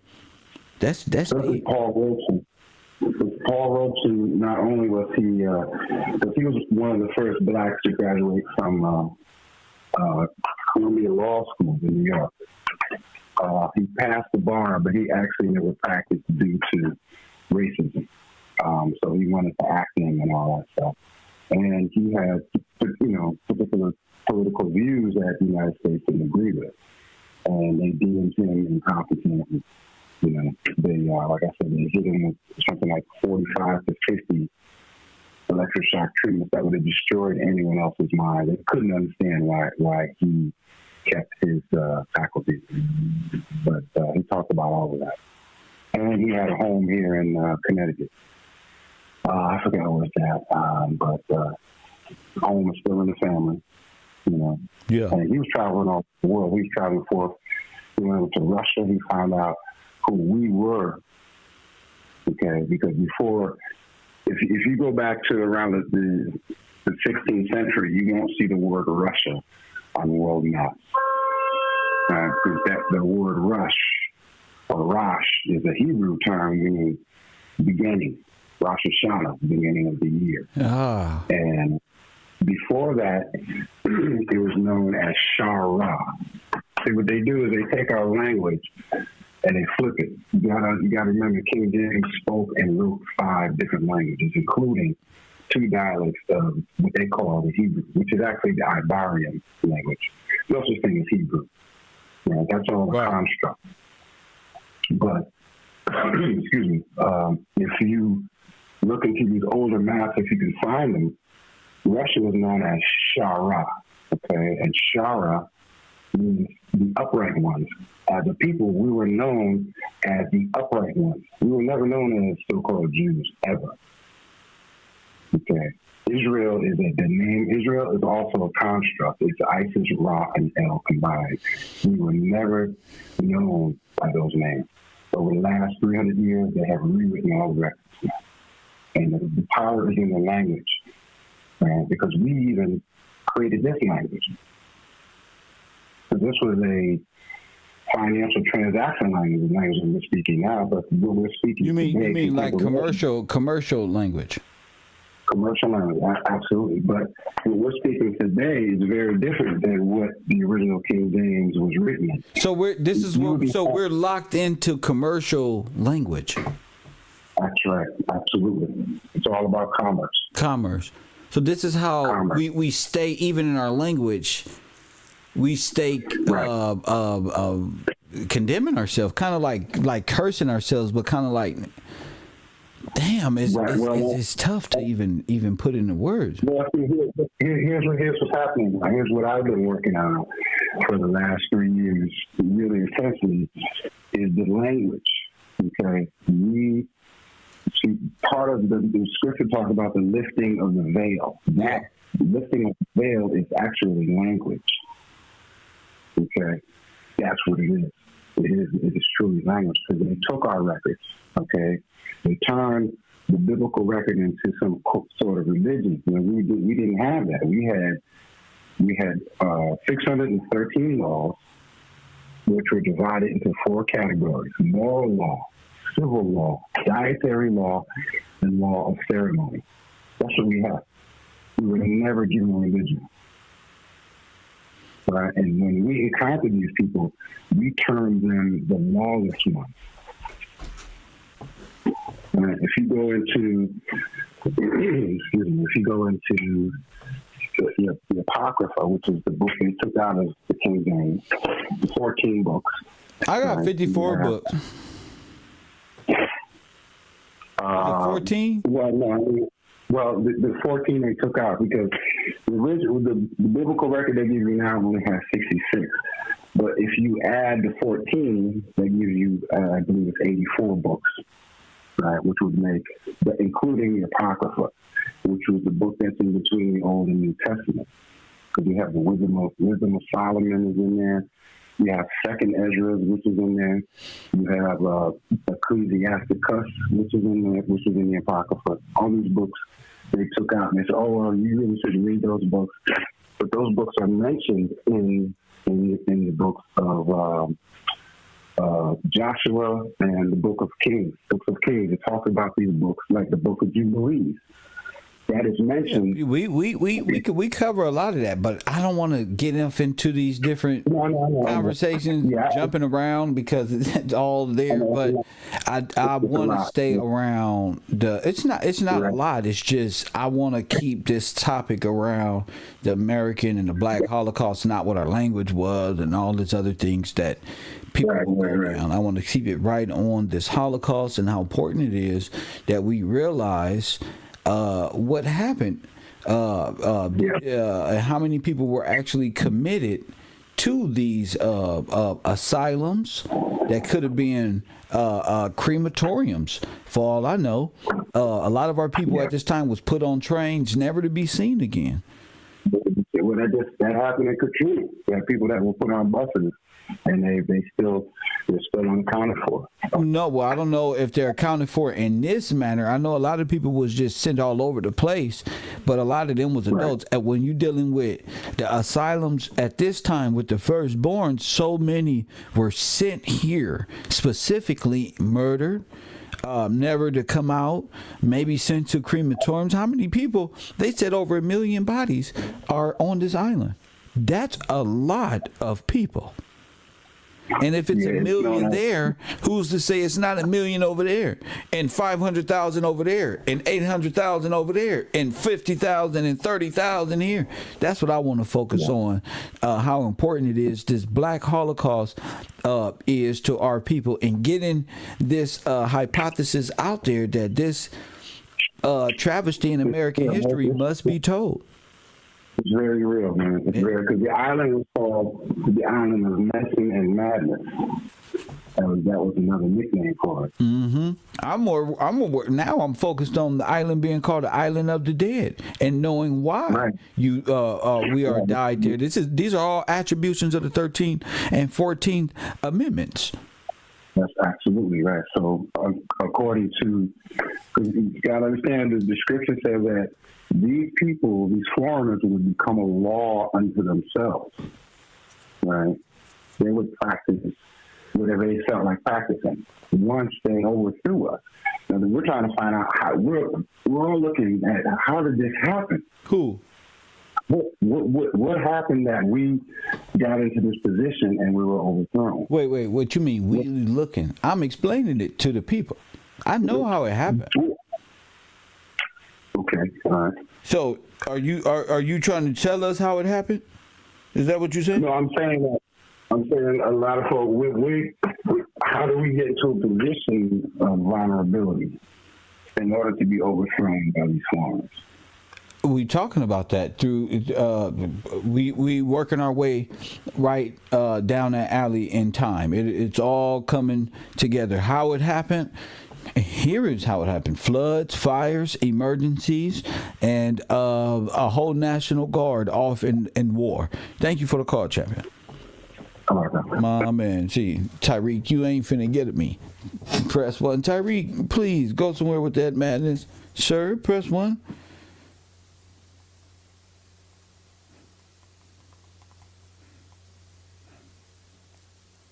Go somewhere with that madness. You over there tripping. That's what happened. You trying to lure me away into all this other mumbo jumbo. That's why I focused in right there, Tyreek, and that's why. Y'all can't, when y'all call me, make sure y'all phones is regular, bro. Cause I'm that bright. This ain't a smart contest. Press 1. This ain't a who can be smartest. This is outright destruction. Coffee and Kush TV. This isn't who can be smart and who can derail Kev off his mark. No, brother. Press 1. This is it. This is what it takes. Coffee and Kush TV. And as always, family, I'll holler.